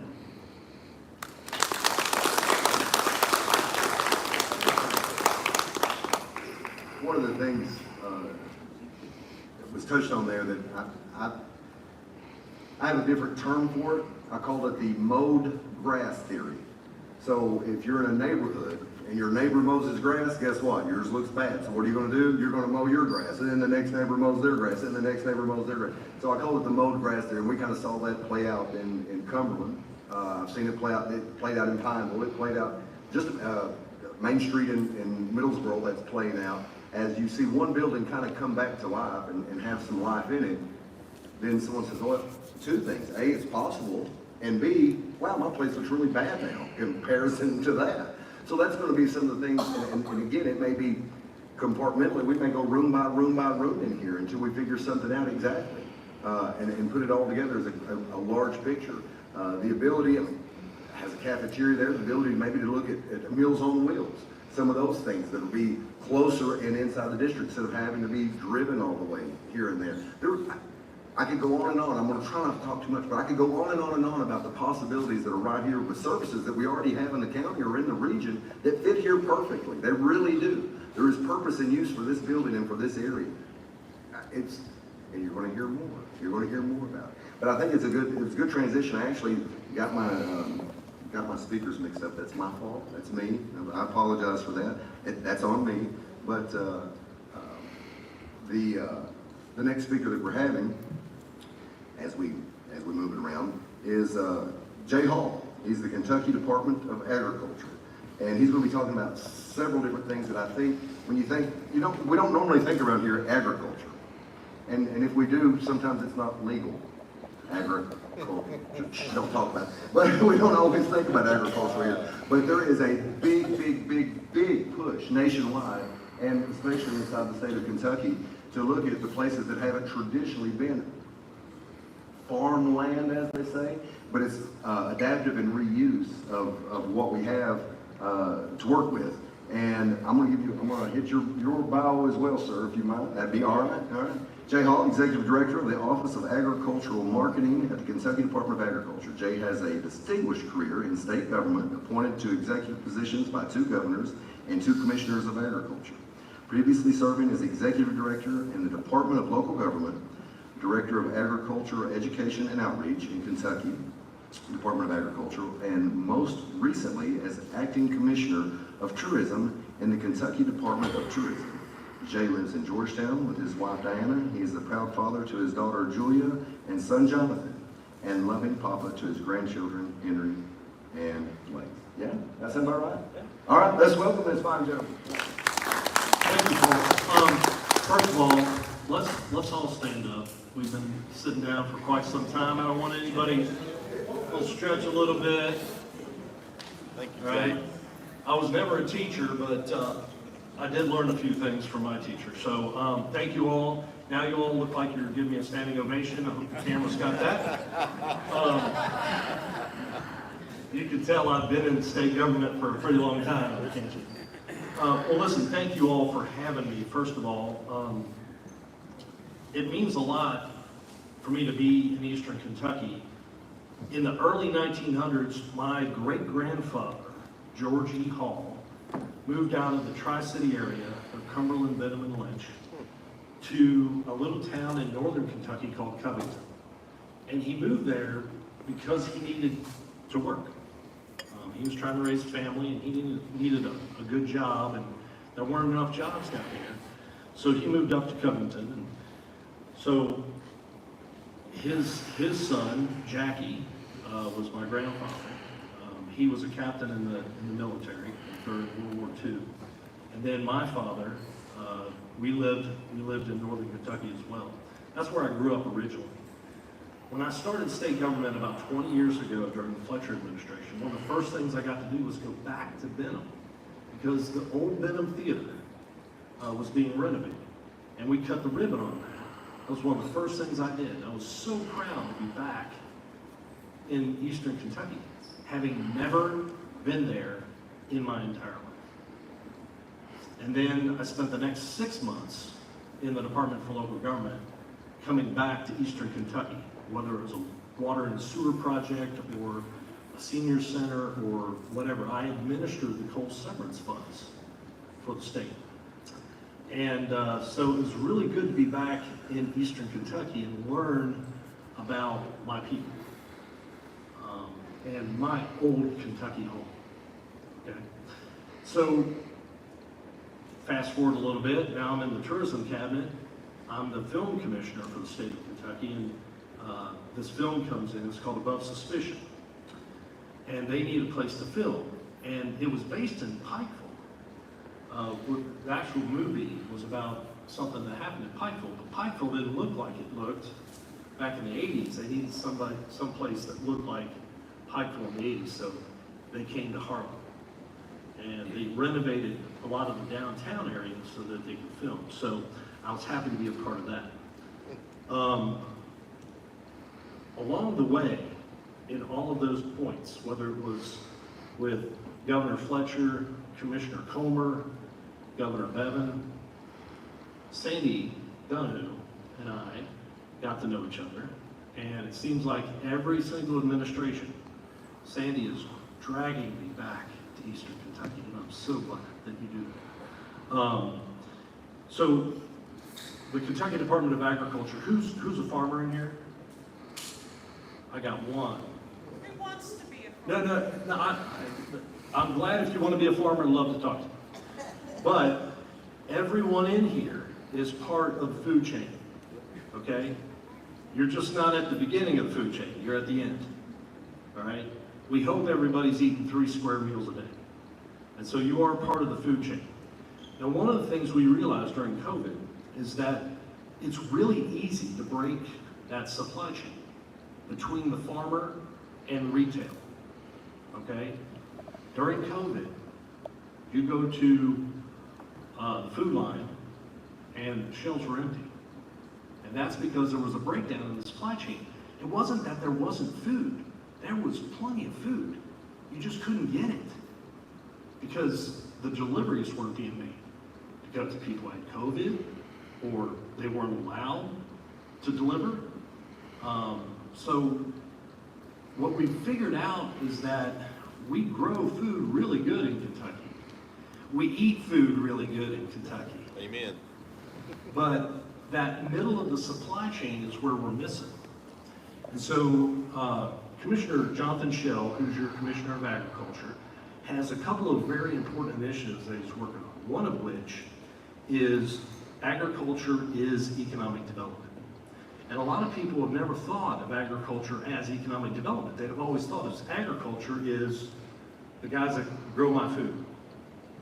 And you really probably don't even think about that when you go to the grocery store, about where your food comes from. You just know that eggs cost $5 a carton, you know, and meat prices are up, and milk prices are up. But you don't think about the farmers that are growing those. Well, we also have to think about the processing that goes into those foods as well. And what happens is, we grow a lot of food in Kentucky, we put it on barges, or we put it in trucks, and we send it to Tennessee, or we send it to Indiana or Missouri. They process it, they ship it back to us, and we eat it. Well, that's not the best way for us to run our economy in Kentucky, because we're giving away so much of that value add that those other states are getting, because they're buying all of that at wholesale and they're selling it back to us at retail. And I don't know if y'all know much about economics, but I can tell you, that doesn't work.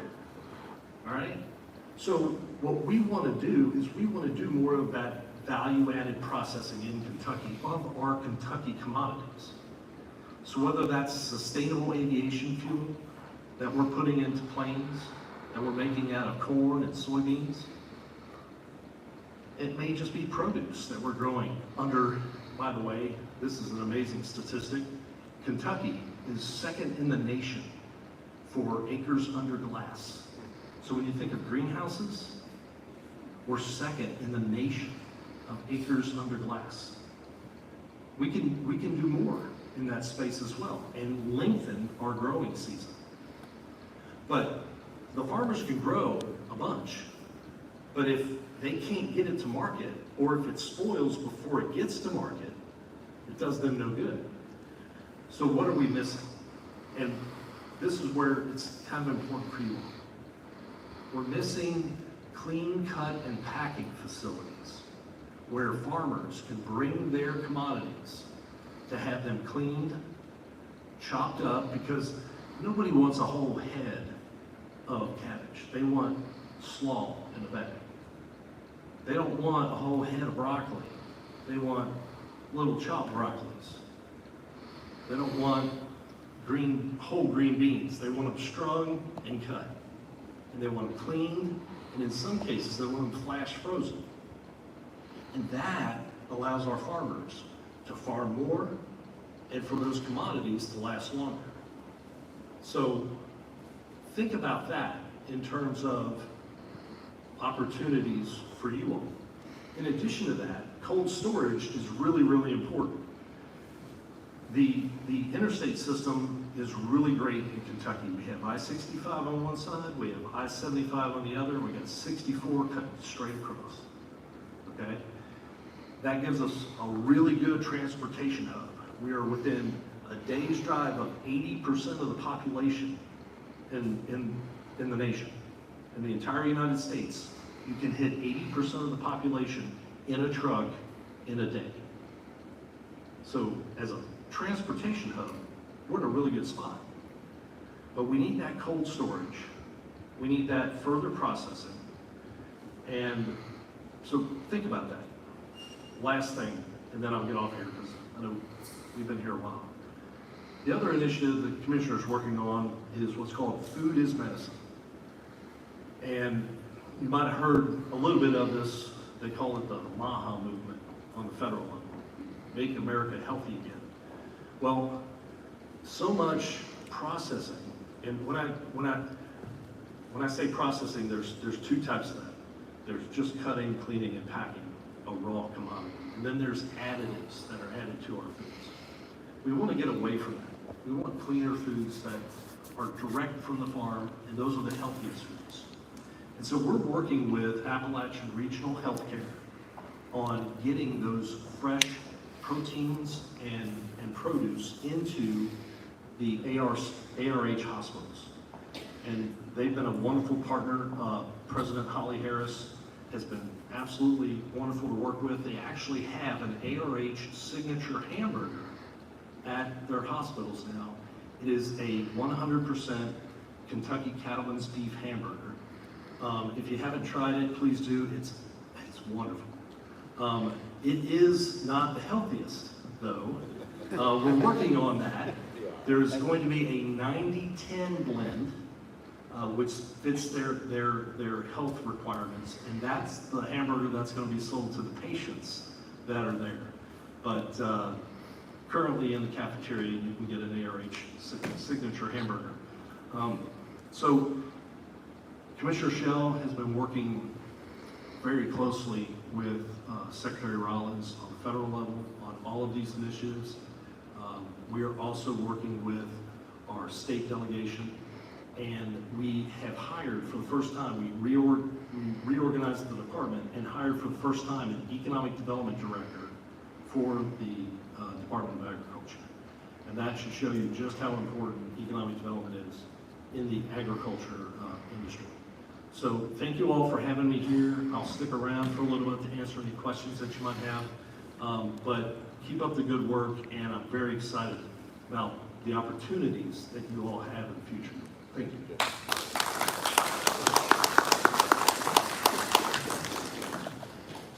So I hope kind of what you're seeing in some of the situations that we have with our different speakers today, I call this the box, right? This is the box. I hate boxes, by the way. I like being outside of the box, and a lot of the thinking that we're doing, a lot of what you're hearing today, a lot of what you're seeing today, and so forth, are going to be these outside of the box ideas, things that maybe we just never thought of. You think of a school building, you think, well, what a school building does? You know, not necessarily. You can do anything, you can do everything. Why can't you record it? It's a public meeting. Again, I've had a lot of these conversations already with some of this stuff. Let's just not do it. But I wanted everyone, And then we'll start and back. everyone else to kind of get on board with us and allow us to share some of these ideas that have been coming up. And they're amazing, in my opinion. If you don't think they're amazing, just wait. They'll be amazing when you see it live in person. Our next speaker, a lovely young lady. If you don't know her, you should, and you will be able to here in a moment. Miss Andrea Begley. She's got a very short bio, but it's very important. Andrea Begley is the Deputy District Director for Kentucky's 5th Congressional District. Ms. Begley has served as a field representative in Eastern Kentucky since August 2016 and is currently based in Congressman Rogers' Hazard office. Andrea was born and raised in Leslie County, just across the hill, where she continues to reside with her husband Tate and their children, Tatum and Will Begley. Without further ado, I'm going to move this down. Be lovely and talented, Ms. Andrea Begley. When you said a short bio, I said, well, I'm short anyway, so that's okay. So it's an honor to be with you. As he mentioned, I am from Leslie County and am very familiar with Harlan and Evarts. I actually played high school basketball in this gym a few years ago when it was still school. So those Lady Cats jerseys are very familiar to me. But it's an honor to be here with you today on behalf of Congressman Rogers. So the topic for our discussion today is plan your work and work your plan. And for many of you in this room, you've heard the congressman use this phrase before. It's a simple thought, but it's really the guidance that we often need.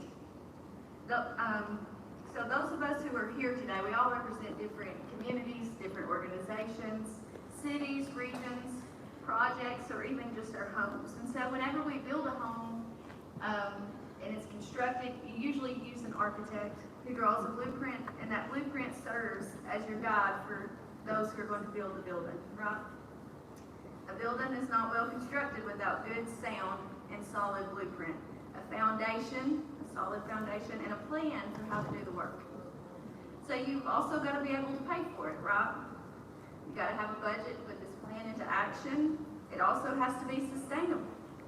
You have to manage the upkeep every year on that building, or on your home, or your project, or whatever it is that you're working on.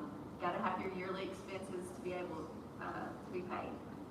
You have to oversee the work that is happening, the construction. You got to pay attention to details, right? So this isn't just a motto that Congressman Rogers uses to plan your work and work your plan. This has been his entire career.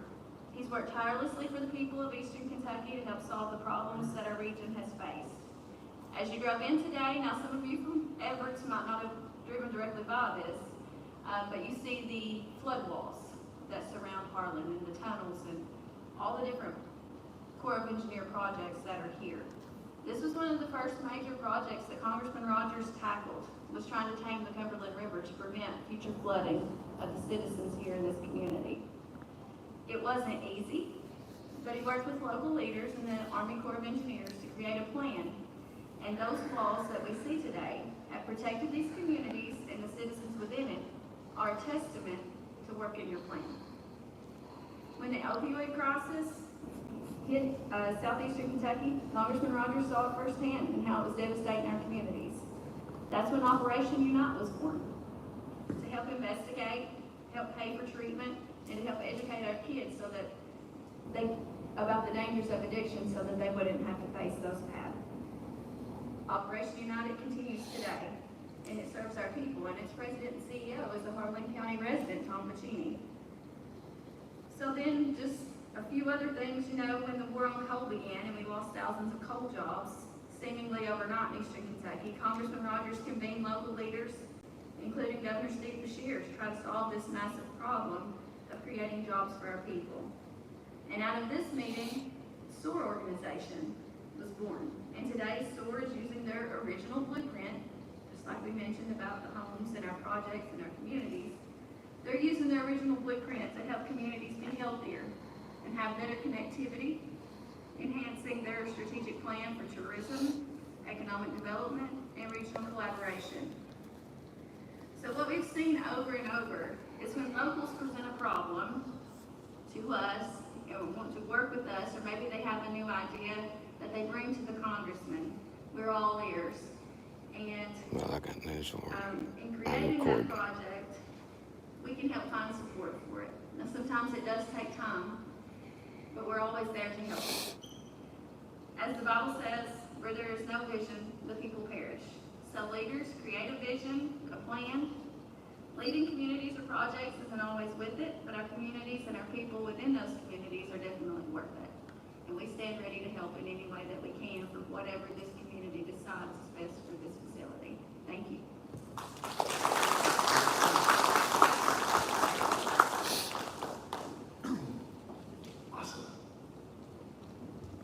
Awesome. I also contend that she is the prettiest girl to ever come out of Leslie County as well. That's not just trying to get brownie points. If you're from Leslie County and you're here, I apologize, but grateful to have her Thank you here for and what? have the support of Congressman Rogers' office, not only with this project. We've had a lot of conversations there, but throughout the region, he's certainly been a champion for our area time and time again.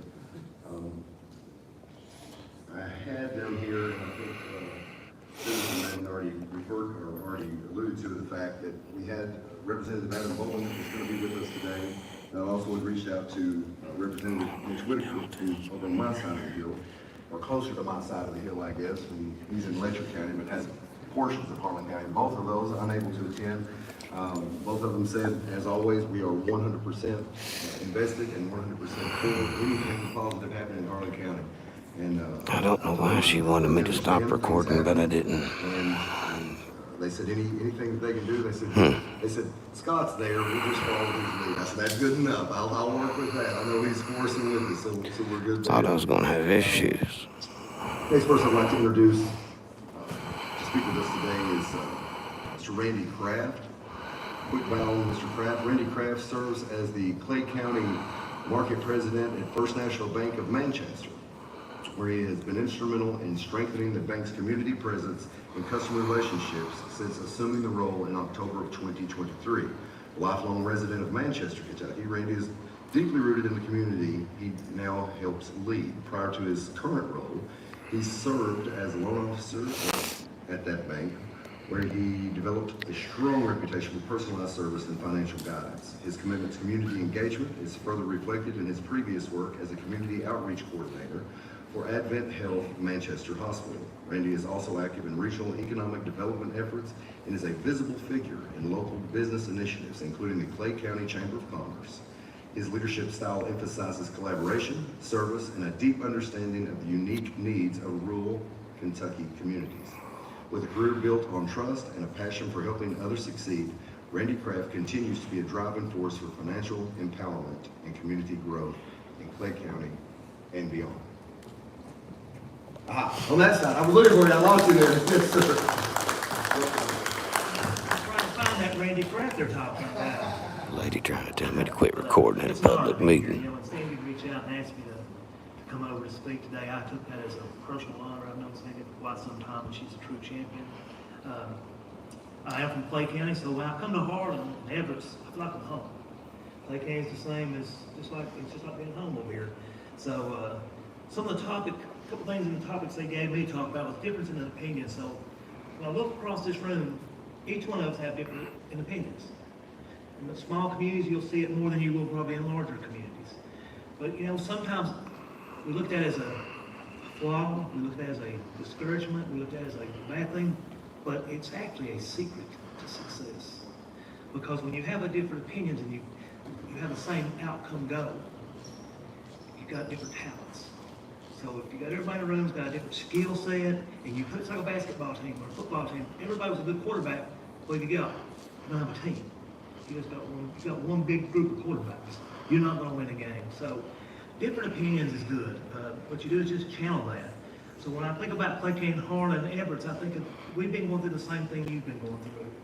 Our history is coal, our history is salt, our history is farming. Just like Harlan, a lot of that died out, faded away. As that faded away, we kind of begin to lose sight of who we were in Clay County. We didn't know who we was. We kind of lost our identity. And it's kind of bad, when that happens, because you don't know what to do. And it's easy for it to be looked at outside and say, well, that's just Manchester, that's just Clay County.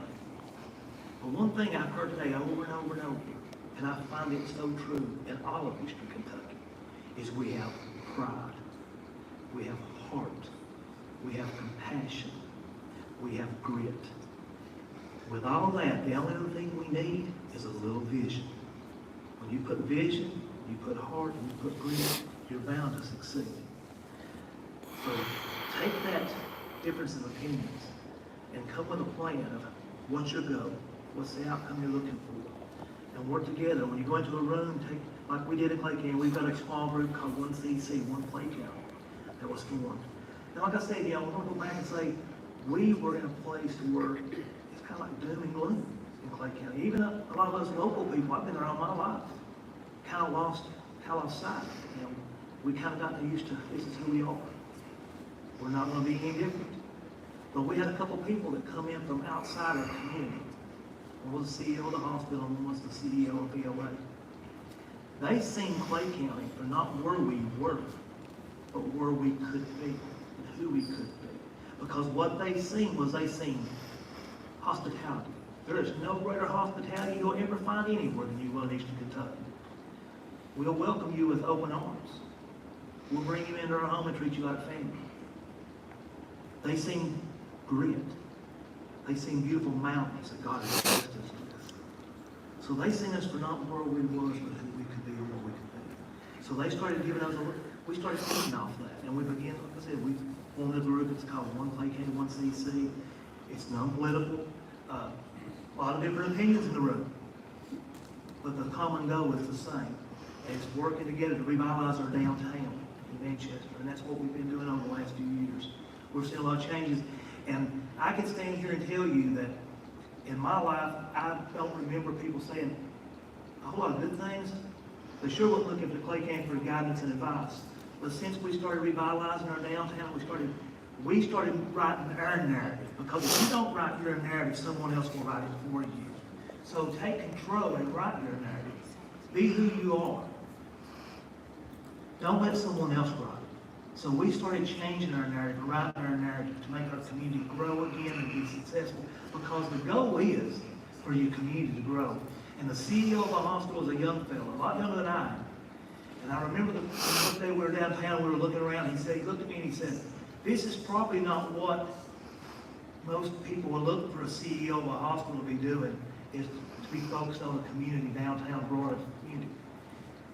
But he said, but for us as a hospital to grow, this community has to grow. And I took that and I ran with that because for each one of us in business, each one of us personally to grow, our community must grow. If our community don't grow, we're going to stay right where we are. But who has control of that? We do. It's in our hands. It's our control. All we need is just a little vision, a little grit, and a little heart. And sometimes just a little nudge. You have plenty of nudge. You have the Sandy Courage. You have the Sandy Donahue. You have Eric over here, that back row of Appalachian. You have Benny. Looking across, you have Andrea from Congressman Rogers' office, always there to lend a helping hand. You have what you need. It's there. Just use it. And one of the last things I want to talk about is local banks. A local bank is... They wanted me to shut my camera off. I didn't. I don't understand why yet. We're a different breed.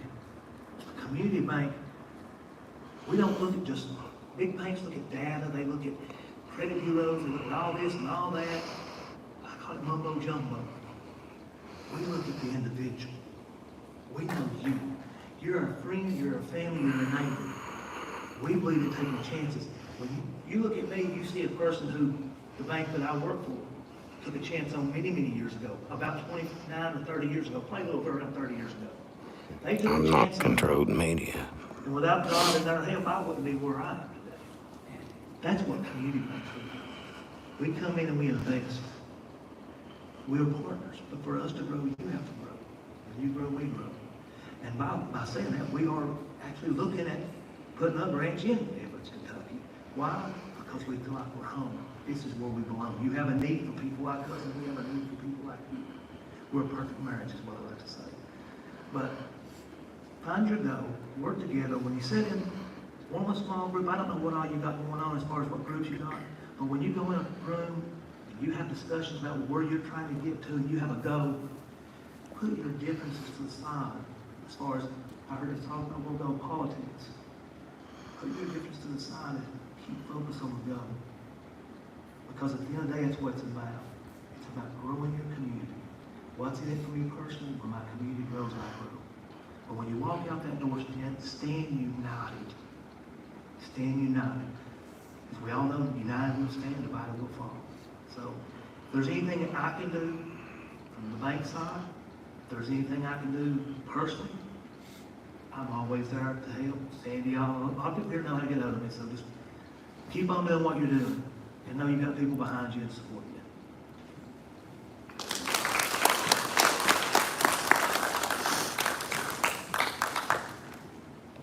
I can't believe the bank was able to see your vision at 6 years old. You were saying about 30 years ago. I think you're about 36. That's somewhere right? No, I maybe not. That is a huge factor. I know it's something that Benny and a lot of the community members here have been working on and working towards. And we've not had a true community bank really in Harlan County. Probably since Bank of Harlan was kind of a community bank, and prior to that, I mean, I used to be able to, the first loan that I got, I sat down with my loan officer, and my credit worthiness may not have been all that worthy, but he knew me, he knew my family, he knew my parents, my grandparents, my aunts, my uncles, and everyone else, and he said, I think we're going to take a chance on this. We lowered the down a little bit to make it manageable, and he said, I think we're going to take a chance on it. And like you said, without him taking that chance on me, I wouldn't have had a home, wouldn't have been able to sell that home, you get my next home, you get my next home to finally build a home. And it's that kind of community connection that is missing. It always breaks my heart. The gentleman that gave me that first loan passed away, and anytime his name comes up, I always say, well, whether you loved him or hated him, I certainly appreciated him because he gave me an opportunity when no one else really cared. So a community bank, and I know that's been a big effort, and we absolutely welcome you here. Put that one right down the street as soon as possible. I've got a great spot for you right over in Cumberland for #2 in Harlan County. I mean, we'll keep rolling. We'll have you all over the place here. There'll be no stopping. I'm gonna move our program around just a little bit. I think he was the first gentleman here today. In fact, I'm almost positive. He walked in just shortly after I did today. Mark Mankoff, he is their Treasury Secretary. Let me find you where I'm at. Right there it is, there it is. I'm going to give you a bio on him. He is, I don't know if we have anything left to say about this bio. This is impressive, sir, to say the least. But Mark Mankoff serves as Kentucky's 39th state treasurer. Prior to his election as treasurer, he practiced law for 38 years as a private practitioner, state and federal prosecutor, and as judge on the U.S. Immigration Court in Miami, Florida. He was selected Kentucky's outstanding county attorney in 2013 for his work as a special prosecutor and for one of the highest DUI conviction rates in the state. Treasurer Metcalf has twice represented Kentucky before the U.S. Supreme Court. I'm going to have to get a charger in a minute. Kentucky. In civilian life, he served as Garrett County Attorney in Lancaster, Kentucky, a post to which he was elected 6 times. Treasurer Metcalf is a veteran of Iraq and served 29 years in the Kentucky Army National Guard, retiring as Lieutenant Colonel in 2020. While posted in Baghdad, he served as Garrison Commander, Judge Advocate at Victory Base Complex, and on special assignments represented the 25th Infantry Division and the 2nd Brigade of the 82nd Airborne Division. His unit, the 149th Maneuver Enhancement Brigade, coordinated the removal of American and foreign personnel, weapons, and equipment from Victory Base and closed American combat operations throughout Iraq. Treasurer Metcalf has twice received the Army Meritorious Service Medal. Sorry, I got that one halfway mixed up. Treasurer's Treasurer Metcalf is widely published and quoted by media outlets across the U.S., including the Miami Herald, Washington Post, Des Moines Register, Washington Times, Heritage Foundation, and National Public Radio. His book, Built to Fail, Deception and Disorder in America's Immigration Courts, was published by the Center for Immigration Studies in 2011. His most recent monograph, Courting Disaster, was also published by the Center in 2017. He has appeared twice at the National Press Club in Washington, D.C. to discuss immigration courts, asylum fraud, and national security issues, and has testified before Congress 3 times on immigration matters. He is a frequent guest on KTRH, morning radio in Houston, Texas. Treasurer Metcalf is a native of Garrett County, or Garrard County. It depends on where you're at, if you're there, if you're a native or not. Garrett County, and lives in the hometown of Lancaster. He is married to the former Julie Ann Catchin of Mount Sterling. Both are graduates of the University of Kentucky. And on a more personal level, I met him when he was campaigning, and I after about 2 minutes of conversation with him, I said, "You've got me. I'm in." It was overwhelming, the vast knowledge that he has and the ability he was bringing to this office. I knew instantly that was the person for the job. So, Secretary Metcalf.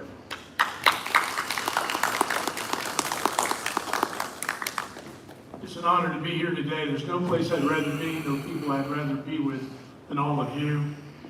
Just want to say this, I heard the speakers today, and I was offered the opportunity to go first. I chose to go close to the back because I wanted to hear what other people have to say.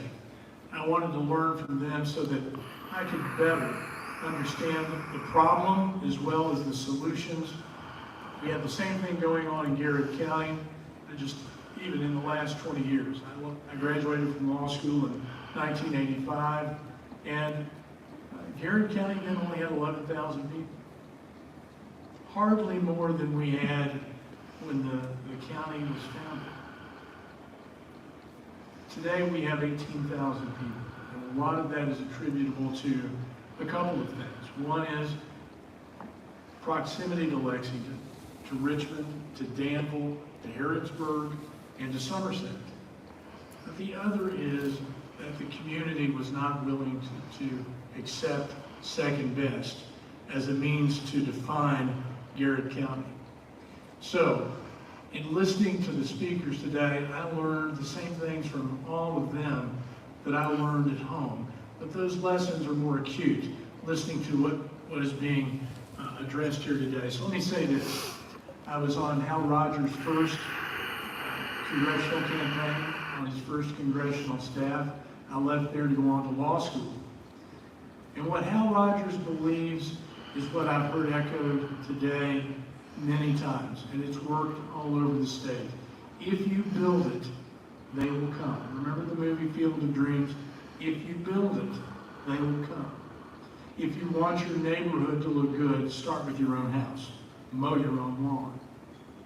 If you want this beautiful old 1937 gymnasium with the attached classrooms and the trophy case intact, you're going to have to keep a good roof on it, and you're going to have to recruit the support. I know this from being a county attorney. You're going to have to recruit the support of every economic interest in the county, and that includes county government through the fiscal court. But it also means making this place a place to come to, so that on Saturday mornings, kids can still play on this beautiful parquet floor. It means welcoming veterans. How many people are veterans here? You are, raise your hand. How many of you are veterans? There, anyone else? Surely we've got a few more veterans. Okay, one. You and I. It's a lonely feeling, isn't it? But this is a beautiful place. And I think of this county in a very intimate way. I'm not a son of this county, but I'm a grandson of this county. My great-great-grandfather built the log cabin that you all see outside of the Pine Mountain Settlement School. That's his cabin. His name was Adrian Metcalf. And Adrian had a lot of kids. Some of them stayed in Harlan, others moved with him to Garrett County years ago. Beginning with him, I'm a fifth generation Garrett County. I have never forgotten these roots. Working for Hal intensified the lesson. But the other thing about it is that on the maternal side of my father's family, that family, the Hammonds family, they're from Knox County. And you'll know this creek when I mention it. You've all heard of the Stinking Creek. That's where my great-grandparents homesteaded, on Stinking Creek. Now, they don't call it Stinking Creek where they live. I love this. They call it the Upper Stinking Creek, which means it's just closer to the headwaters. But they call it the Upper Stinking Creek. Regardless, they came from the Stinking Creek. And they moved on to Garrett where they homesteaded and they had farms. My grandmother is my grandmother Metcalf, who was a Hammonds, had 17 children. So I grew up surrounded by cousins. But no one forgot their Knox County roots. And my father reminded me of the Harlan County roots. In his office, actually in his home, he has an oil painting of the Adrian Metcalf cabin. And today I'm going to visit it for the first time. And I intend to get there long enough to take good pictures of it for my dad, who was still living in 92, and up until just a few years ago was practicing law. He went to the office every morning up until 5 months ago. And he told my sister and the caretaker last night he had to get dressed and get on to the office. And we said, Dad, it's okay. It's 5 o'clock. But he never lost that work ethic. And so you all know that we didn't forget our roots. My middle name is Hammonds. So what I'm going to say in very little time today is that you have the vision. If you build it, they will come. And you'll have all kinds of groups accessing this building and using it for everything imaginable. From potluck suppers and kids playing basketball, all the way to veterans reunions and EHS reunions. But I want to say this too. At the Treasury, we're not satisfied with second best either. Last year, we returned $35.5 million to Kentuckians from our unclaimed property trust fund. If you go online, all you have to do is find out if you've got unclaimed property by going to treasury.ky.gov. It'll take you to the site where you can, in a very user-friendly manner, find out if there's any money coming to you. And here's the bonus. There is money there. We're now managing $902 million, and we are ambitious for this office. We believe that we're going to get above $40 million this year, which next year, if we maintain our pace, would put us over $100 million in less than 3 years. We're ambitious for the Treasury. And when I listen to your stories, it tells me this is proud Harlan County. This is ambitious Harlan County. This is Evarts tough, and it's Harlan strong. And I am glad to be a part of this and will return. And I want to leave you with this. When I say we're not satisfied with second best, I want, and my office wants, this is not just me, we want to see Kentucky become a primary energy center east of the Mississippi River. That means coal comes back. That means natural gas comes back. That means that our great natural resources, the Cumberland River and its watershed, it means that all of these great natural resources that we have right here in Kentucky and right here in Harlan County should be used to dignify and bring back the economic strength that this county once represented. And to give you an example, Kentucky has more fresh running water than any state in the Union, with the exception of Alaska. Yeah, but it's full of E. coli. More fresh running water than any state in the Union except for Alaska, which means it's full of doesn't E. mean we start coli. damming rivers. What it does mean is we can bring in nuclear. And now we have available, and we're already exploring this, small modular reactors that can take care of cities up to 10,000 people. We now have approved technologies called the alum cycle, and I want everybody to know what the alum cycle is. It enables coal and natural gas to be burned without effluent. It has 100% carbon capture involved. And it makes our natural resources, coal and natural gas, that much more valuable to Harlan County, to Kentucky, and to the United States. And I'll leave you with this. There's nothing you cannot accomplish here. Today is not the day of the beginning of this movement. When you all started organizing and saving this place, that was the beginning. I am glad to come back. I'm glad to talk these issues. I am glad to encourage more groundbreaking for mines. And here we don't talk about farm to market roads. We talk about mine to market roads. Here we don't talk about coal dying a slow death. We talk about reviving coal and natural gas. And with the kinds of natural resources we have, this can be done. Now, one last thing, and I say this everywhere I speak. This is my personal cell phone. Write it down or tap it into your phones. My personal cell phone is 703-863-3748. 703-863-3748. We get calls from the counties every day, and we answer those demands and those questions and those folks looking for help navigating state government or navigating the Treasury. And we respond almost immediately. As soon as we find the message, we respond. We are acutely aware of our responsibility, and we believe in our mission.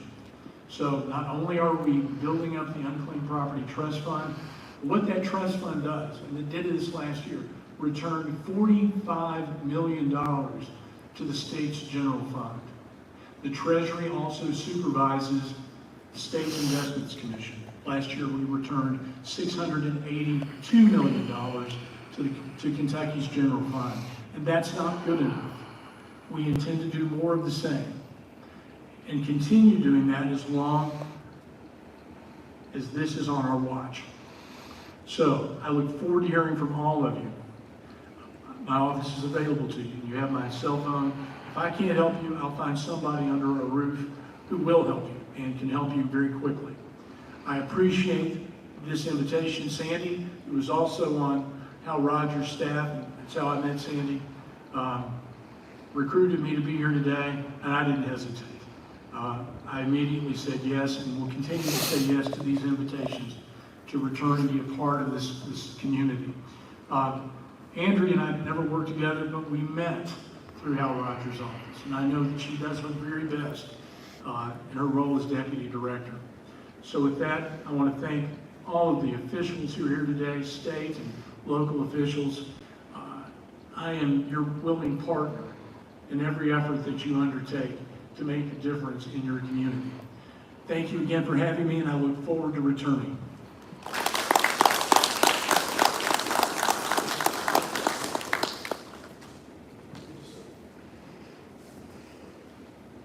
So after that, you understand, 2 minutes conversation, I was all in. I was for him 100%. He has a, it's not necessarily what you can do in your office, but what you can do through your office. A lot of people just look at a position and say, okay, well, what can I do with just that position? He's an advocate for everything Kentucky, everything across the board. That was the easiest, yes sir, I'll support you, that I ever had in my life. One quick thing, just before we continue on, while we've been here, we have a little bit of news. I'm going to invite Miss Begley back up to share some news with you while we were here. Dun, dun, dun, dun, dun, dun, dun, dun, dun, dun, dun. I'm walking as fast as my little short legs are letting me. No, just kidding. So we received notification today of a ARC mini grant for Back Roads of Appalachia. for all things Evarts. So this will be for a website and coordinated marketing campaign for all things Evarts. And so the amount of that grant is $10,000.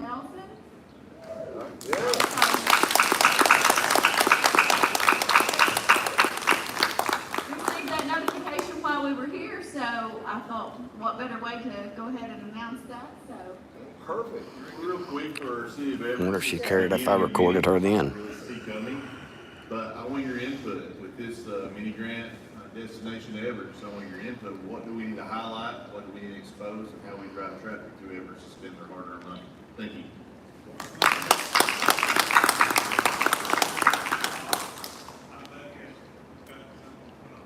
Uh-oh.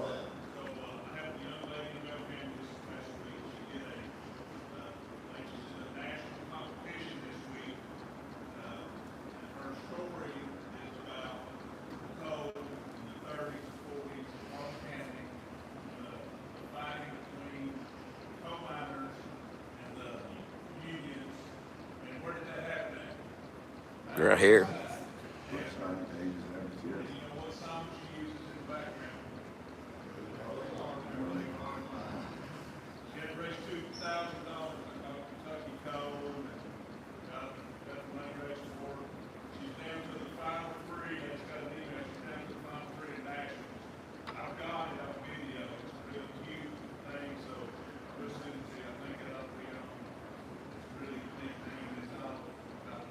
Oh, absolutely. It does.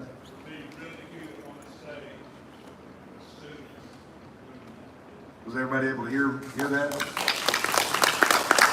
one of the things that I've heard time and time again. I've been involved, I guess, my entire life in tourism in one way or another, even before I knew what tourism was.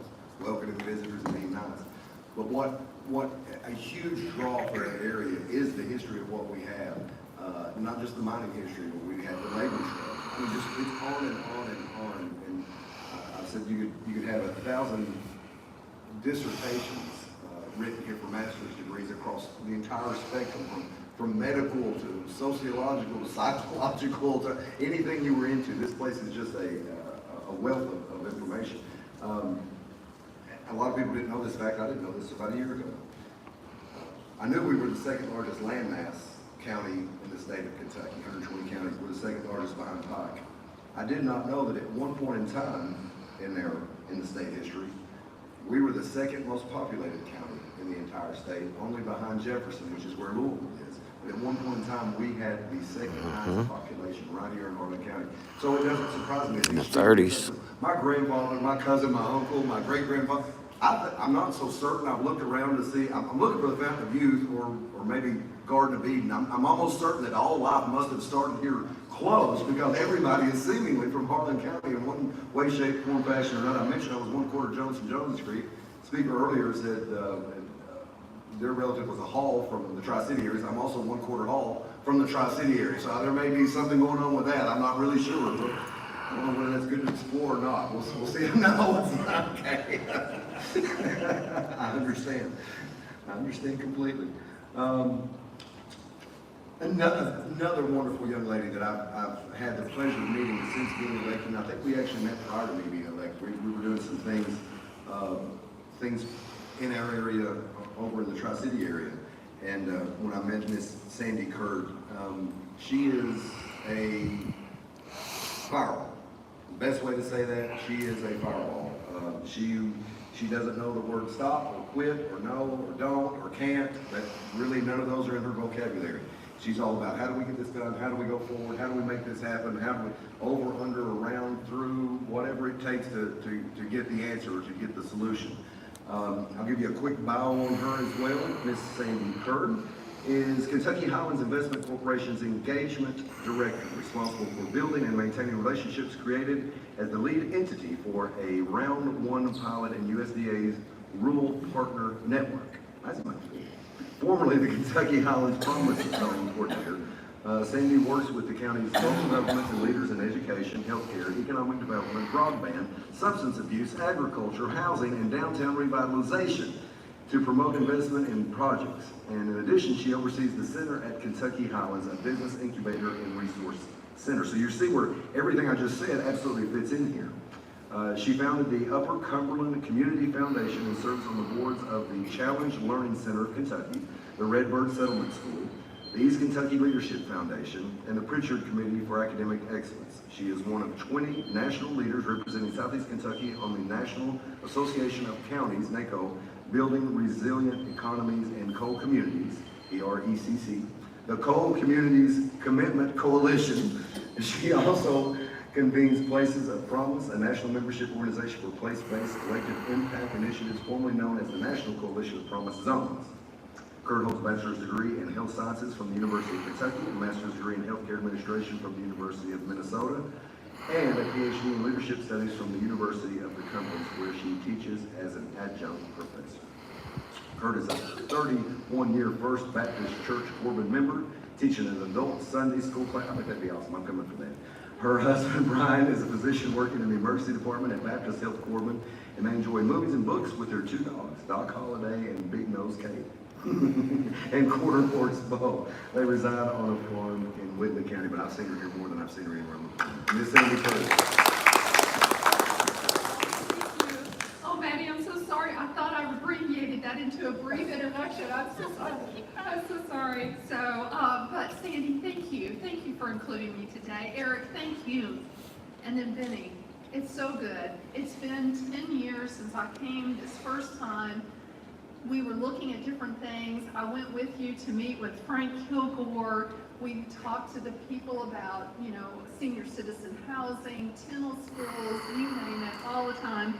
And finally we reached kind of that point where we're just kind of like, well, I don't know, we'll keep looking. And the fact that this building is still in this shape, I had the opportunity to be in West Virginia a few months ago. They were showing me an elementary school they were trying so hard to save.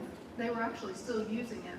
You walked in and the air, you couldn't breathe the air, Benny. It was so full of mold and those types of things. And here it's fresh and wonderful and comfortable to be in here. And it's just a tribute to how much you have loved this place and taken good care of it.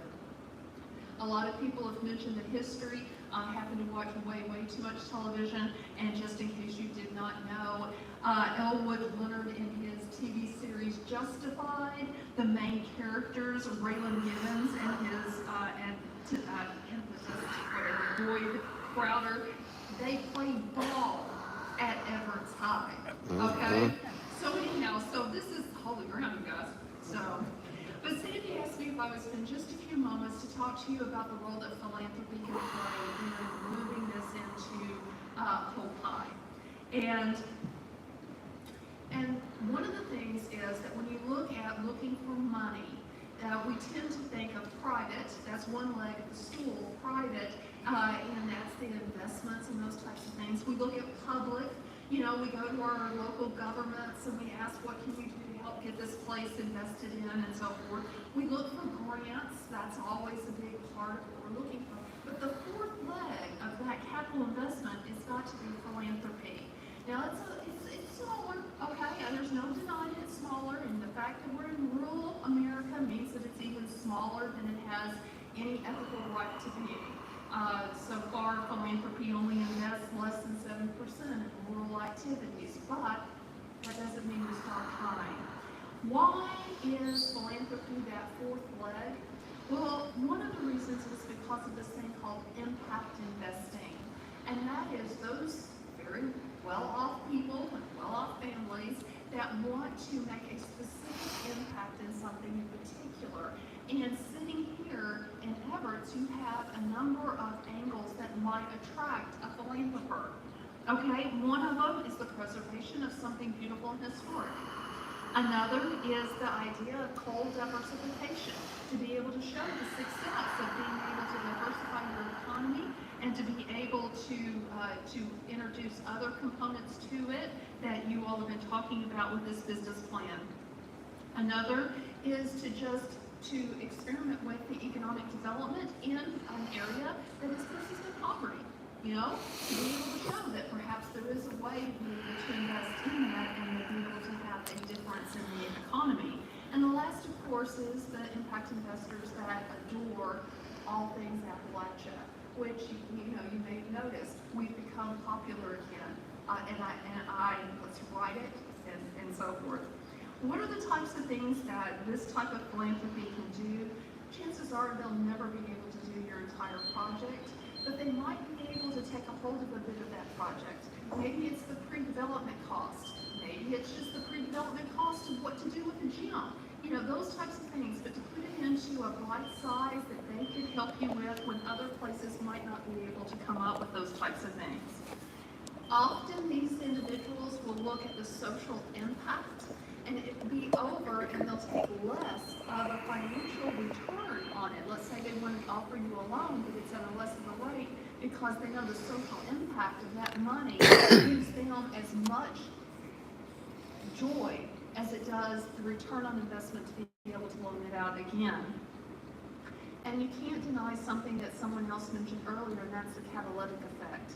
Having one wealthy family, one wealthy foundation, be able to put in and put their name attached to your project can really be a huge catalytic effect for other people out there.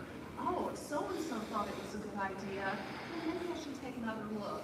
Or I really want this person to know me better, let me go in with a project that this person has. So, do we have a pocket of rich people, names and so forth, or ways? I wish I did. I'm sorry, I wish I did. But the point of the being is that you can't deny philanthropy as part of your strategy on how to find money to be able to do these things. So as you are exploring all those things, walking the hallways of the state capitol, doing all these other things, someone on your team keeps looking for all of these different connections that they can make with people that might be impact capital investors. You guys in Harlan County do have a community foundation, the Harlan County Community Foundation. It is independent, and I do not know how well it works, or if it's active, or even if its charitable purpose matches what you're doing here. I know that you also have certain family foundations that serve parks. I think of the Closure Foundation that's so good to the Tri-Cities up in the northern part of Harlan County. I can also tell you that you guys are in the hearts of that foundation for Appalachian Kentucky. And even though you do not have an affiliate right now in Harlan County, you can. You can do that. There is no reason in the world why one cannot affiliate Evarts. Pikeville has an affiliate. The whole county doesn't have an affiliate. Pikeville, the city, has an affiliate. You can have an affiliate. With that opens up an even greater angle to be able to attract these philanthropers, okay? For those to be able to say, you've got an accredited community foundation with a transparency books, and you're attached with them, you're selling your idea and your story, and they are helping you make sure that that person gets what they need in return. The tax documents, all of the bookkeeping, all of those types of things. It's just a thought to consider as you go out there. But the other part, and it's something that you guys have done so well for all of these years, and that is to be able to maintain your alumni and your local community to continue to do the little investments over and over again, both in kind and financial, into this place. Keep track of that and sell that story too, because that local contribution is going to mean everything to the rich person who wants to invest in you. Because if you don't invest in yourself, why should they? Okay?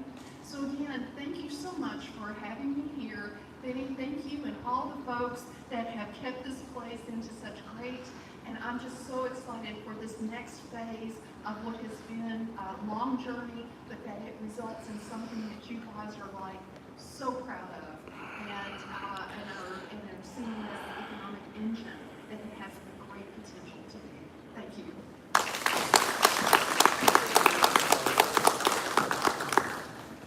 Was that it? If you have no knowledge, well, if you have no knowledge of Sandy Kerr, then big shame on you, big shamey on you, and you should get to know her.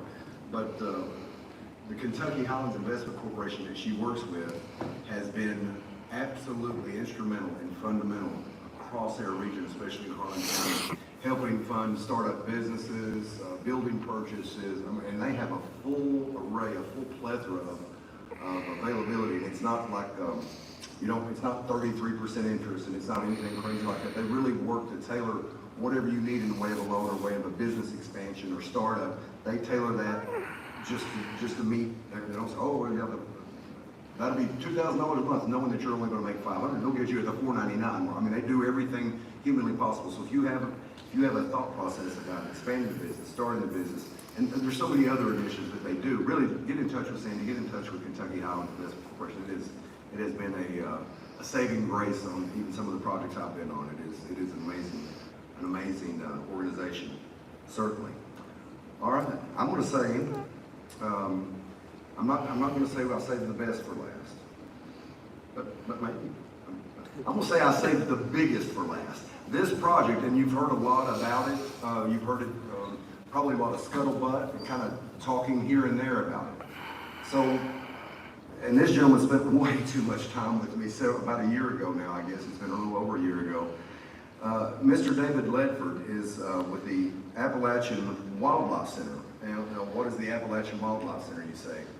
So what we have termed in times past, no longer to be known that way, the Bridge to Nowhere. Do you know where the Bridge to Nowhere is? Near Gorilla Curve. Anyone got that? Spit it out. Well, the Bridge to Nowhere is absolutely getting ready to be the bridge to oh my goodness where.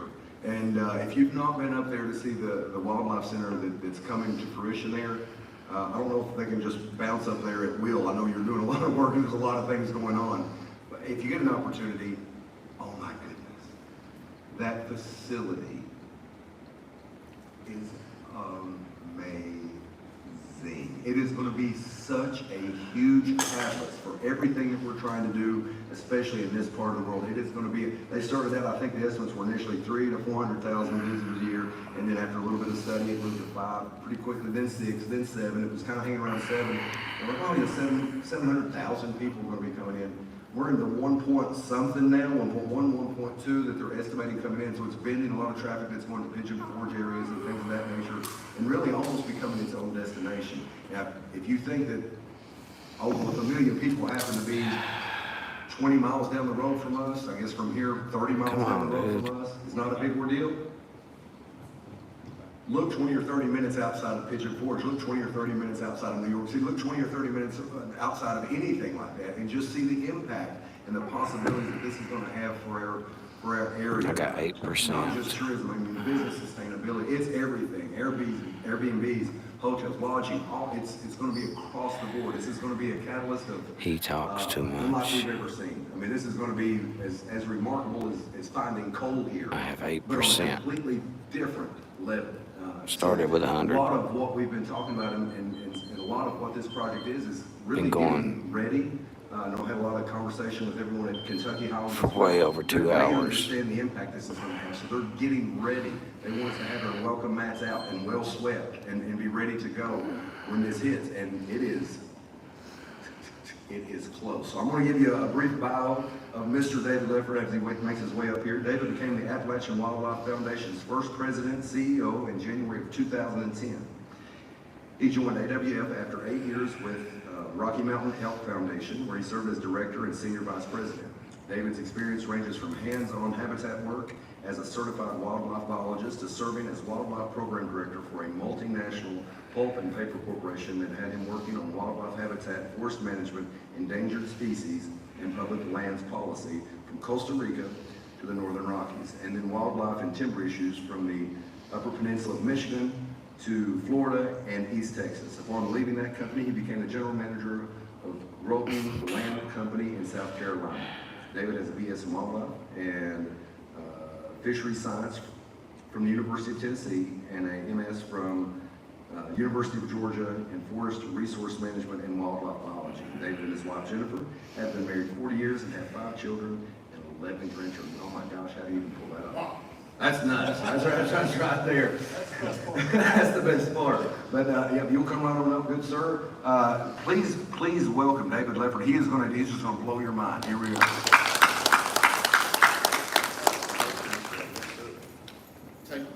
Take me a minute to get situated here. I gotta bring notes.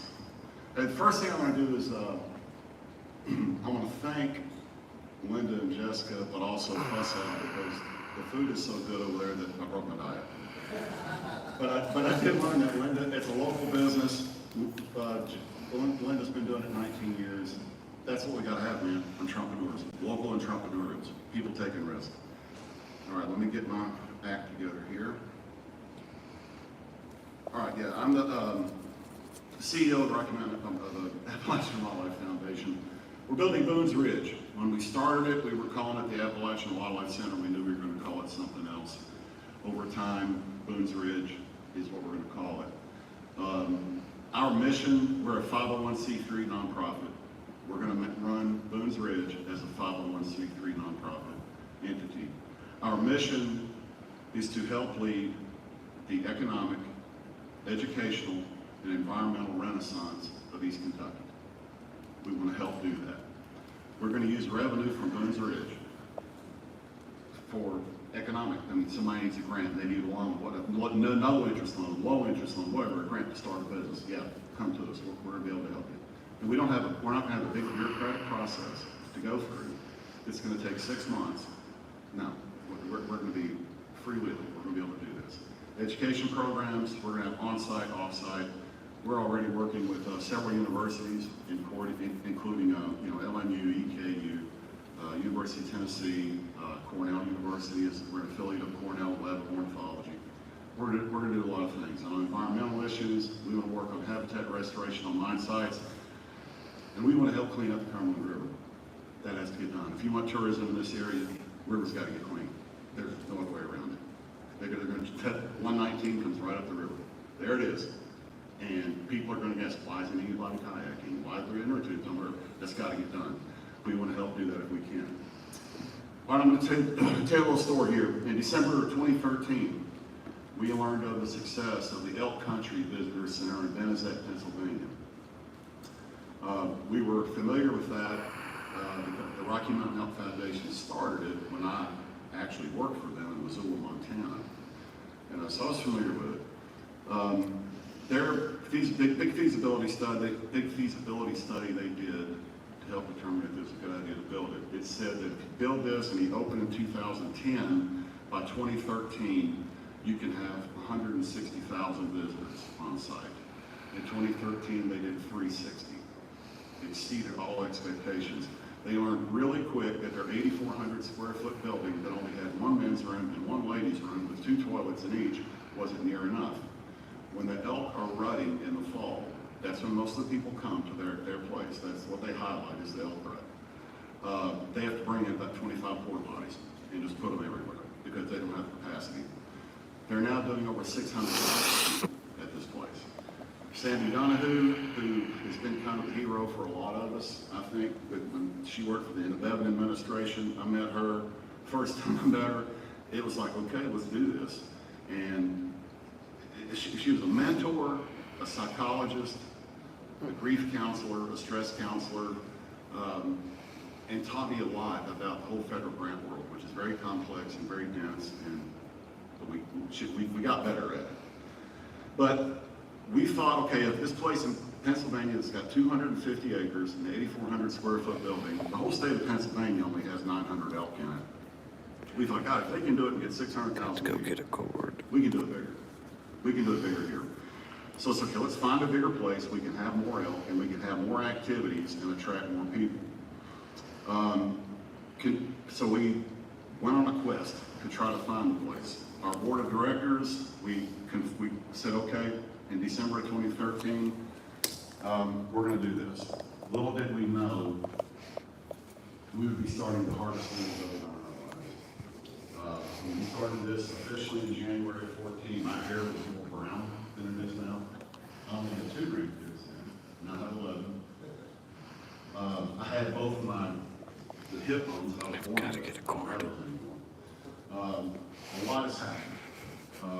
But we are 85% towards being up. Building the field. We are now building the wastewater treatment plant. That has been about a 6 to 7 year ordeal. A lot of these, some of the concrete and but that's all we want. Our contractor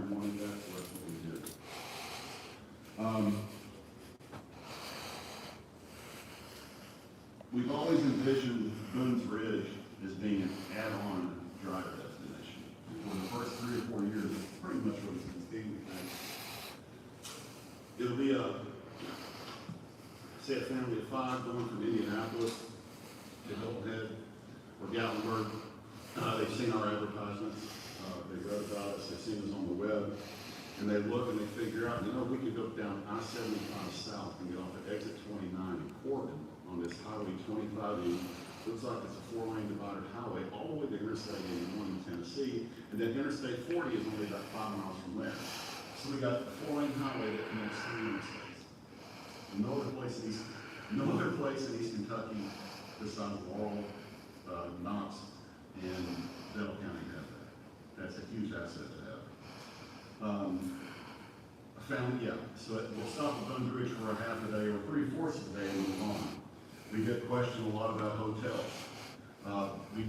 We've had, I think, 5 feasibility studies done on this. We had 5 feasibility studies and 5 full-blown environmental assessments because of the money we've gotten. We came up with a stat that everybody liked, but within a 1-hour drive of us on the main thoroughfare, 25E, the 2 interstates, there were just over 1,500 Class C rooms and above. When you expand that out to other towns, it's going to be more. But we've had several people approach us about our business, what we're going to be doing, because they're considering building hotels. So that's going to be coming. And the other thing is, 80%, a lot of people we talk to just don't think it's possible, and it kind of baffles me. And I think part of it is a lot of people here don't really realize what you got. I grew up next to the Great Smoky Mountains National Park. Lived there when I was 9 years old. My family spent our weekends in the Smokies, fishing, picnicking, hiking, camping. We were always in the mountains. As I got older, early teen years, I realized none of my friends ever did that. The people that grew up there, that were born there. And I would talk about hiking Cleveland Stone, Newfound Gap, trout fishing in Abrams Creek, and what do you mean? They've never done it. It's took it for granted. But gosh, 15 million other people from around the country come in and do it every year and spend a lot of money. But it can be done. And the trick is to combine diverse, well-maintained features and attractions with an aggressive national advertising and marketing campaign. If you build it and people know about it, they will come. And that has been what I've seen in the tourism world of East Kentucky, the biggest missing component. You can have something really nice that'll be great for tourism, and everybody in your county knows about it. That's not it. That's not it. If you're familiar with the Ark Encounter in northern Kentucky, the Noah's Ark deal up there, you see their commercials on Fox News. Okay? They're doing 1.5 million people a year. It's a raging success. But that's it. You got to advertise. You got to market. We are now scheduled to open at the end of the second quarter, early in the third quarter of next year. We've got to get the sewer plant built. It's going to be by the end of the year before we can get that. We got another project starting next week. It's a $2.1 million project to pave 3.5 miles of road. It's going to be a loop road that we're going to take people out on tours on. And we're also building a 2-mile paved nature trail that's accessible to wheelchairs and strollers. I got a bunch of grandkids and I got a mama with dementia, so I want to make sure they can get out and get around. We've learned that about 36% of our attendees are going to have some sort of mobility impairment. So we want to take care of those people as well. But I just want to talk about some of the mountains and valleys. When the coal industry really collapsed in 2013, we were working a lot with the coal industry in a friendly manner on a lot of different issues. So I was on the environmental committee with the Coal Association for a lot of years. I made a DC trip with them. But the Beyond Coal campaign that the Sierra Club was leading, and people like Michael Bloomberg were funding, the Rockefeller Fund, a lot of these big philanthropists were funding the Beyond Coal campaign to go away from coal. At some point that they started saying, we got to move beyond coal, but we have to help these coal communities transition into a new community, into a new economy. We got to do that. They used to use the term fair and just transition. There's nothing fair about it. The time for fairness is way past, and it was past then. But when they said they then wanted to help transition to a new economy, that part didn't come. That never happened. And one of the biggest challenges we have now, we're really trying to reach out to philanthropy trying to get some philanthropic dollars to get, across the finish line on the last phase of this thing. And it's very difficult for an organization like ours to get the attention of these philanthropic foundations. You go to their websites, they tell you what they do, and if you check off this, we check off this, gosh, we fill all the boxes, this ought to be great. And then you look at the website, there's no address, there's no phone numbers, there's no email. They say, hey, we don't take unsolicited proposals. Okay, so you find trickery ways to get to them. That's the lady that tried to make me It's cut my very phone difficult. off. It's a very difficult thing to do just to get their attention. But it's a heavy lift, it's a huge lift. And we've gotten some great help. Asher Land and Mineral Company, that we have a 500-acre property that we bought. It was an industrial park across the bridge to nowhere. It's now the bridge to the ridge. It's the bridge to the ridge. You need to remember that, bridge to the ridge. But Asher Land and Mineral has been very helpful. We've gotten some financial support from who I like to call the late great Mike Bowling and his wife Janie Bowling. They were wonderfully helpful with us. But getting the financial help, even banking, we were shocked. We could not get a Kentucky bank to work with us on a construction loan. And I mean, it took them like 3 minutes to say that. It was baffling. But then I talked to some of my friends that I got to know in the coal industry that were presidents and CEOs of big companies, and they said, yeah, we had a big project, we had to go to Chicago, we had to go to New York. We couldn't get any banking here to do what we wanted to do. So we learned a lot, and we've got a great board. My board chairman, Frank Allen, the guy's an absolute wizard on financial creativity. We have a consultant working for us that is out of Chicago that we met through kind of a weird twist of events. He's from Chicago. We met him, we told him about it, he made a trip down. He fell in love. This guy's the biggest city slicker you've ever seen in your life. He fell in love with the project in place, and he is sticking with us and helping us connect with people all over the country on finance, and it's amazing. But we've gotten creative, we've had to get aggressive, you get the peaks and valleys. You hear the naysayers, and you do your best to ignore it. But there seems to be a special sort of naysaying here, and we can't do that. We gotta get out of this mindset. Everything's bad. But we love it. You got tremendous resources here. Sky's the limit, man. And a couple of books I recommend reading if you haven't read them. One is a fairly new book. It's about Daniel Boone, the Longhorn. It's called Blood and Thunder. And it tells the story of Daniel Boone coming here, finding this country, the Long Hunters, and it really gives details on what the wildlife they found and then what happened to it. And that story happened all across the United States. The European settlers came to this continent, they found more wildlife here than anybody ever seen on the continent of Africa. They couldn't believe it. And then they started market hunting, just right off that market hunting. They killed animals for hides primarily. And just about 100 years, all the deer, all the elk, all the bears, all the wolves, all the mountain lions, all the beavers, all the otters, all the eagles, all the falcons, everything was gone. I mean, we did a number on it. In the year 1900, there was not one white-tailed deer in the state of Kentucky, Tennessee, Ohio, Indiana, or Illinois. Not one. There was over 1 million in each of those states, and they're a nuisance. But we're the only nation on earth that has restored that wildlife. And that's one of the big stories we're going to tell in our exhibit hall about wildlife conservation. When I grew up in East Tennessee, I hunted grouse and squirrels, because that's all we had. We didn't have any deer turkeys. It was in the late 90s, and I saw a bunch of turkeys in my dad's land the first time. I was 16, there's a deer track, oh my God. And, kids now, you go out here and there's bears, and bear phone calls all the time.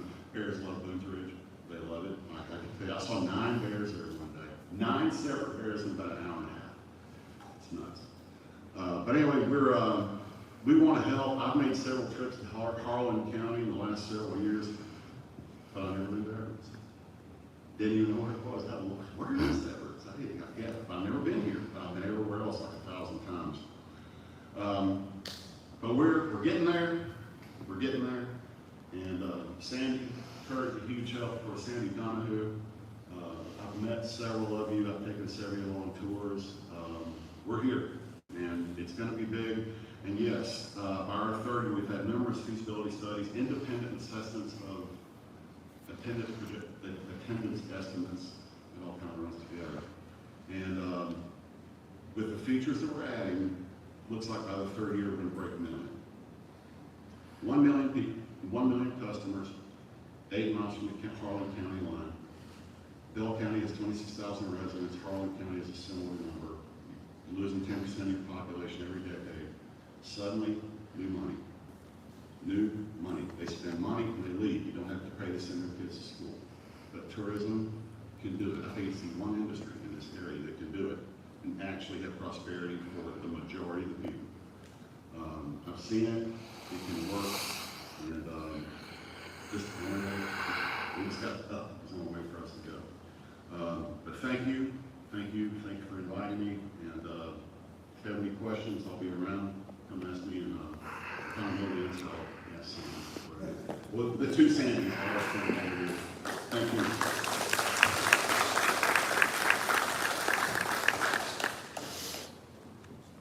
So I hope you have a couple of takeaways just from that last presentation. And I think David will tell you that not losing sight of your vision is probably the key. If you've ever heard the statement of just hanging your head down, being defeated, being in a defeated thought process, well, what happens when you hang your head down? Where does your vision go? Your vision goes down. You can be defeated, but don't be defeated permanently. Don't be defeated for a long amount of time. You have to keep your head up. You have to keep looking forward. I learned this in rally racing, believe it or not. Rally racers don't look just in front of the car. They look as far down the road as they possibly can see. If you're any type of racing, they look as far down the road as they can possibly see. It's magical. The hands and the feet will do the work. The further you look, if you don't believe me, try. You're on a little narrow, windy road, and you're right in front of your eye. And the further you look, the faster you go, and the smoother you go, and the quicker you go. So the key to all this is looking as far down the road as you possibly can. Because No shit. The body, it will take over. It will do the rest. A lot of things will start falling into place. Don't get tripped up on one small thing. One little, if you've given up, you have 4 million reasons to give up. Maybe 1 billion reasons to give up. But we are at the cusp of something unbelievable. I mean, this is not just regional, not just national. This is world-renowned stuff we're talking about. Just, you can almost hit it with a rock from here. It's amazing. So we have continued conversations over and over between ourselves about how everything just is starting to seemingly scatter and it starts kind of lining up. Everything's starting to kind of get in line and starting to, this is the key to that. This is the key to that. This whole region is the key to this. I preached from day one. Tourism is the shortest economic bridge to cross. It's the quickest way. It takes years to build factories. It takes years to do other things. Tourism is the shortest bridge to economic security for an area. And again, I don't want to be Gatlinburg. I don't really want to be Pigeon Forge. But it's pretty darn sustainable, isn't it? I mean, we see a lot of money going in and out of that place. Highest visitors center on the planet is in that area. #1 national park visitation there. I mean, so that all these people are driving this close to us, maybe this close, depending on your map.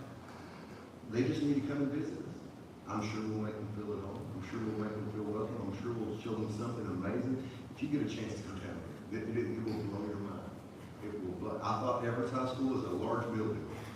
It's about 2 of these, and then it's got a basement as well. This thing is huge. It is a monstrosity. It is beautiful, inside and out. The last person that I want to have come up just to kind of, I guess, finish all this up. It's the reason most everyone was here today, and it's one of the reasons that, I guess, if you want to talk about a tip of the spear on this project, I think I would be remiss if I didn't call Miss Sandy Dunn the tip of the spear on all this. She is an amazing individual. I met her when she was with the Department of Local Government, prior administration, and gosh, I don't know how many times since then I'll say a bunch, and that we get close to covering it. If you want a champion for a region, if you want a champion for small town America, small town Kentucky especially, if you're looking for that person that can lead the charge in a quickly, quiet, and reserved manner. Unlike me, Sandy is your girl. So, Sandy, would you please come up? Thank you. Well, at least we know her name.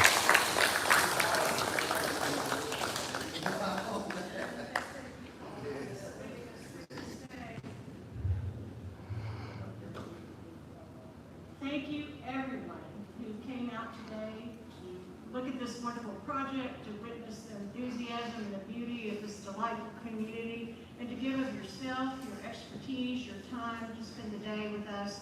Thank you, Benny, for the hard work that you've done to be the spearhead to keep this building in the shape that it's in, to keep the community together, and the folks that support you in doing that. This is That's an Benny. everyday job for them, and the three of you stand up that are still here that do this work here.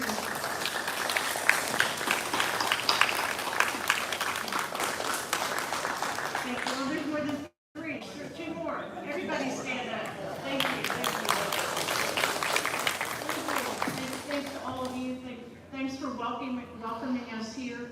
Most importantly, thank you to our speakers, and thank you to Eric Hubbard, who actually was the spearhead for this. Eric was the one that really began to see the value and began to see that we needed to take some steps to help support this community and what they're trying to do, and recognize that there were a team of us out there that could bring our talents to this organization, to this community, and that we could indeed work together to make a difference, bringing in folks that we knew through our network and folks that we've had success with in the past, and you've seen evidence of that today.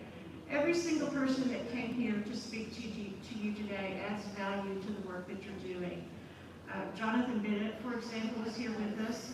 Jonathan's been a tremendous resource in working to put together. She wanted me to cut my live stream off, and I didn't. He's provided a wonderful amount of data, has helped bring some research to the table that is unique and different and progressive, and so we've been really fortunate to have that association with Jonathan. Thank you, Jonathan, and thank you for driving all the way here today. And each of the speakers, as you've listened to them, you've heard heartfelt perspective on work that they've done in the past, but also the value that they see in the work that we're doing here. And they bring new, fresh ideas, but they also bring to us support and encouragement. And so we can't be thankful enough for each of them, many of whom have driven a very long way. So again, thank you so much. You know you all, but is that okay? All right. You know who you are, and we truly thank you from the bottom of our heart.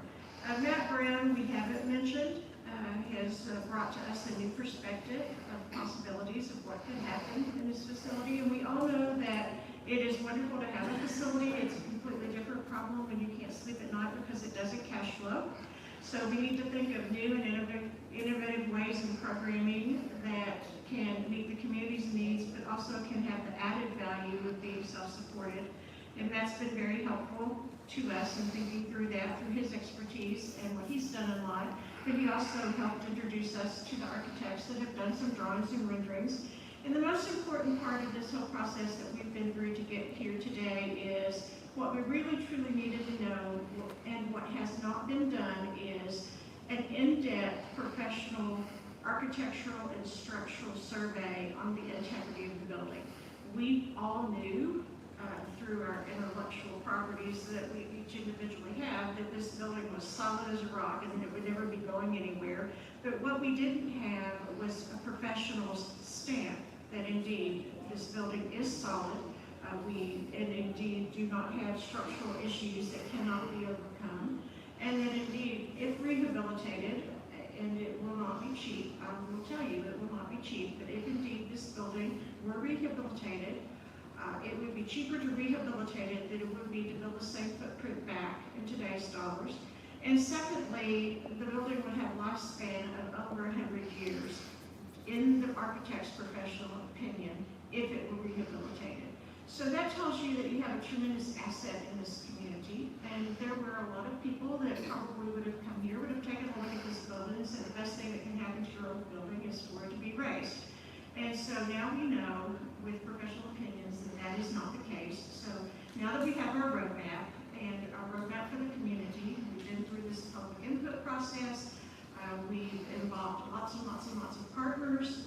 We are creating as we go a vision of going forward of what works here, what's for the community, and then we also need to work through what's going to work financially. We have a plan, and as Congressman Rogers has said so many times in the past, and we've all seen his work, plan your work and work your plan. So now we've created a plan, so going forward, what we're going to need to do is work our plan and start and try to put together the puzzle pieces and go through the process that David just so eloquently explained. It's not easy, it's slow, but we begin refining our vision, and then we work every day toward finding ways to finance that vision. And then we're going to attract those. How many visitors are you going to have, David? 1 million a year, that first year or so? Third year, 1 million. By year 3, we'd like to have 300,000 of those visitors per year come on over to Evarts. Can you help us with that? All right.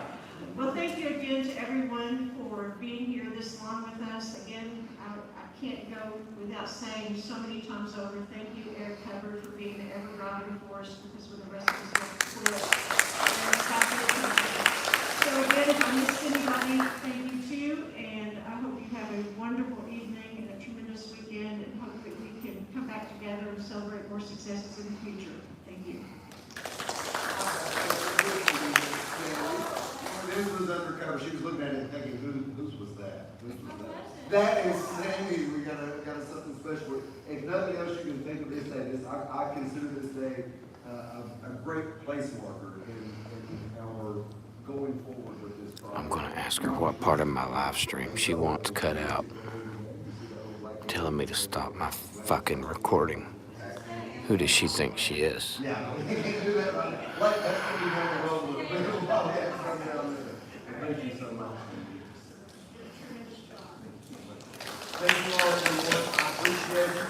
Thank you, everyone. There was so much food over here. Pretty please with sugar on top, chocolate chip cookies on top, grilled cheese on top. Eat all you want, take all you can. Pretty please.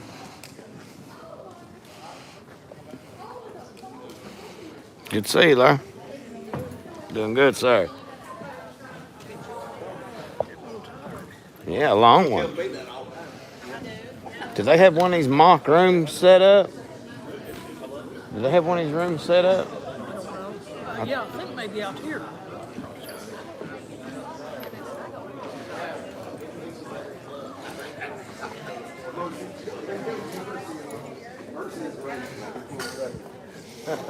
How you doing, Bob?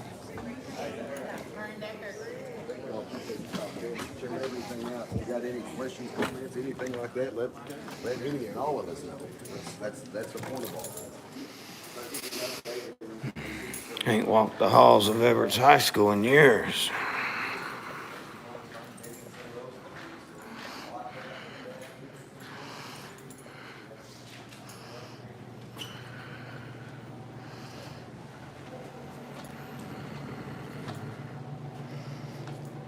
Oh, wow.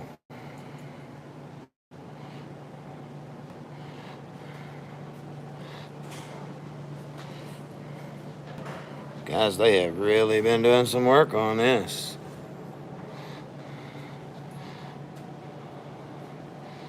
Look at this. New Evarts, Kentucky.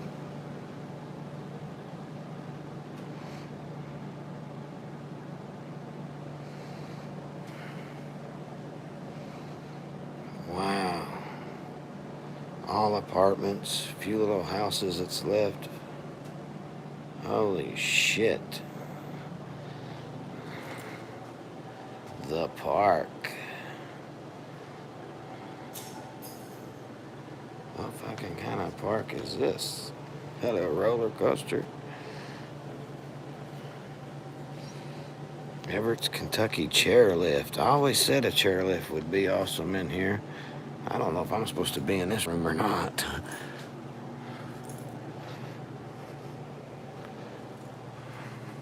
Wow. I guess they wouldn't have it open if I wouldn't.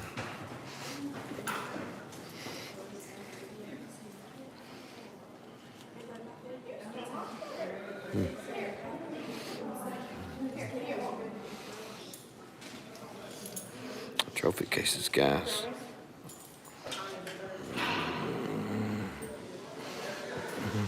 Down there was my locker.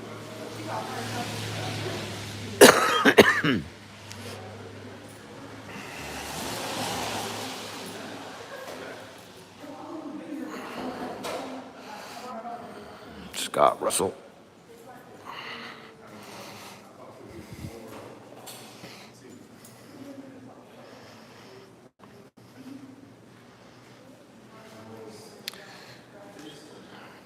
I hope this takes off, Mr. Coleman.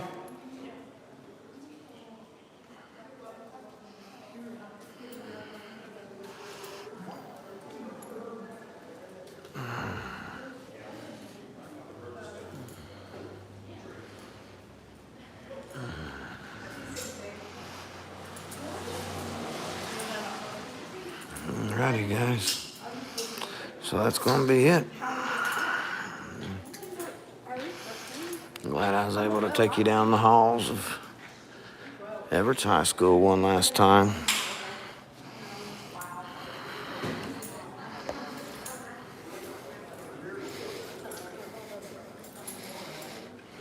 All right.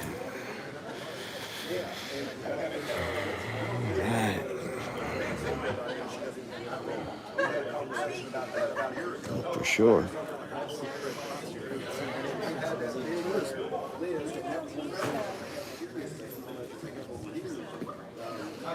A lot of food for the public still. Exactly. Yeah, you're learning on the job training. You got the real classroom. There's a lot of classroom out there. I thought that was A lot of cool stuff. great opportunity for that. You see, you told me you never did anything. A lot of cool stuff. Chairlift, roller coasters. I can't wait till this stuff takes off. Hey, buddy, How are you? I'm good. How you doing? Doing good. What are you into? Hey, covering this. I figured you'd be out in Mexico. No, I got it. I heard about it when I was sitting in here. Yeah, I sent another colleague to it, though. Yeah. No, I want to promote our area, man. That's what I want to do. So I need to ask, what part of my live stream do you want cut out? Okay, because I'm an independent journalist and I believe in the Constitution and free press. It was just that one little clip that somebody did. It's fine. None of the rest of it. It's all over. But thank you. I didn't want you to be irritated. No. It's just, your government, you really can't tell somebody to stop recording in public. Oh, you're not? Oh, okay. Oh, okay. Okay. No, okay.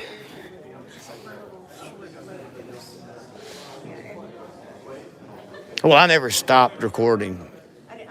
I mean, I believe in. Yeah, and that's why I moved my camera over to where. But yeah, this area, I've been raised here all my life. Bloody Harlan has such a bad stigma. I promote it through YouTube, and I do my best. Yeah. This is a positive thing, and it was meant to be. And I wish more people would come. if you're doing it on YouTube, that's awesome. Yeah, I'm live streaming. Well, it's live streaming right now. You can see it's been live streaming the whole time. All 189 minutes of it. I'm not government. No, okay, yeah. There's just something funny. I just wish they gotta. This government around here really has to learn a lot. I won't say it over live stream. Maybe one day. They keep personal information on stuff they shouldn't. Yeah, and you know how FOIA is. You know, freedom of information. They gotta learn. Pass the word on. Thank you.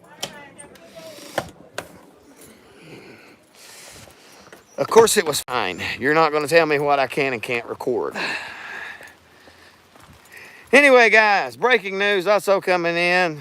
The Mexican restaurant has been raided by the DEA or whatever, Homeland Security. I have no idea. I stayed for this 3-hour meeting because I want to keep you guys informed on what's going on right here in my hometown. Now, as you can see from that mock room in there, We're going to have roller coasters, chair lifts. This is going to be an amazing adventure to watch get put together. I hope I get to live long enough to see it.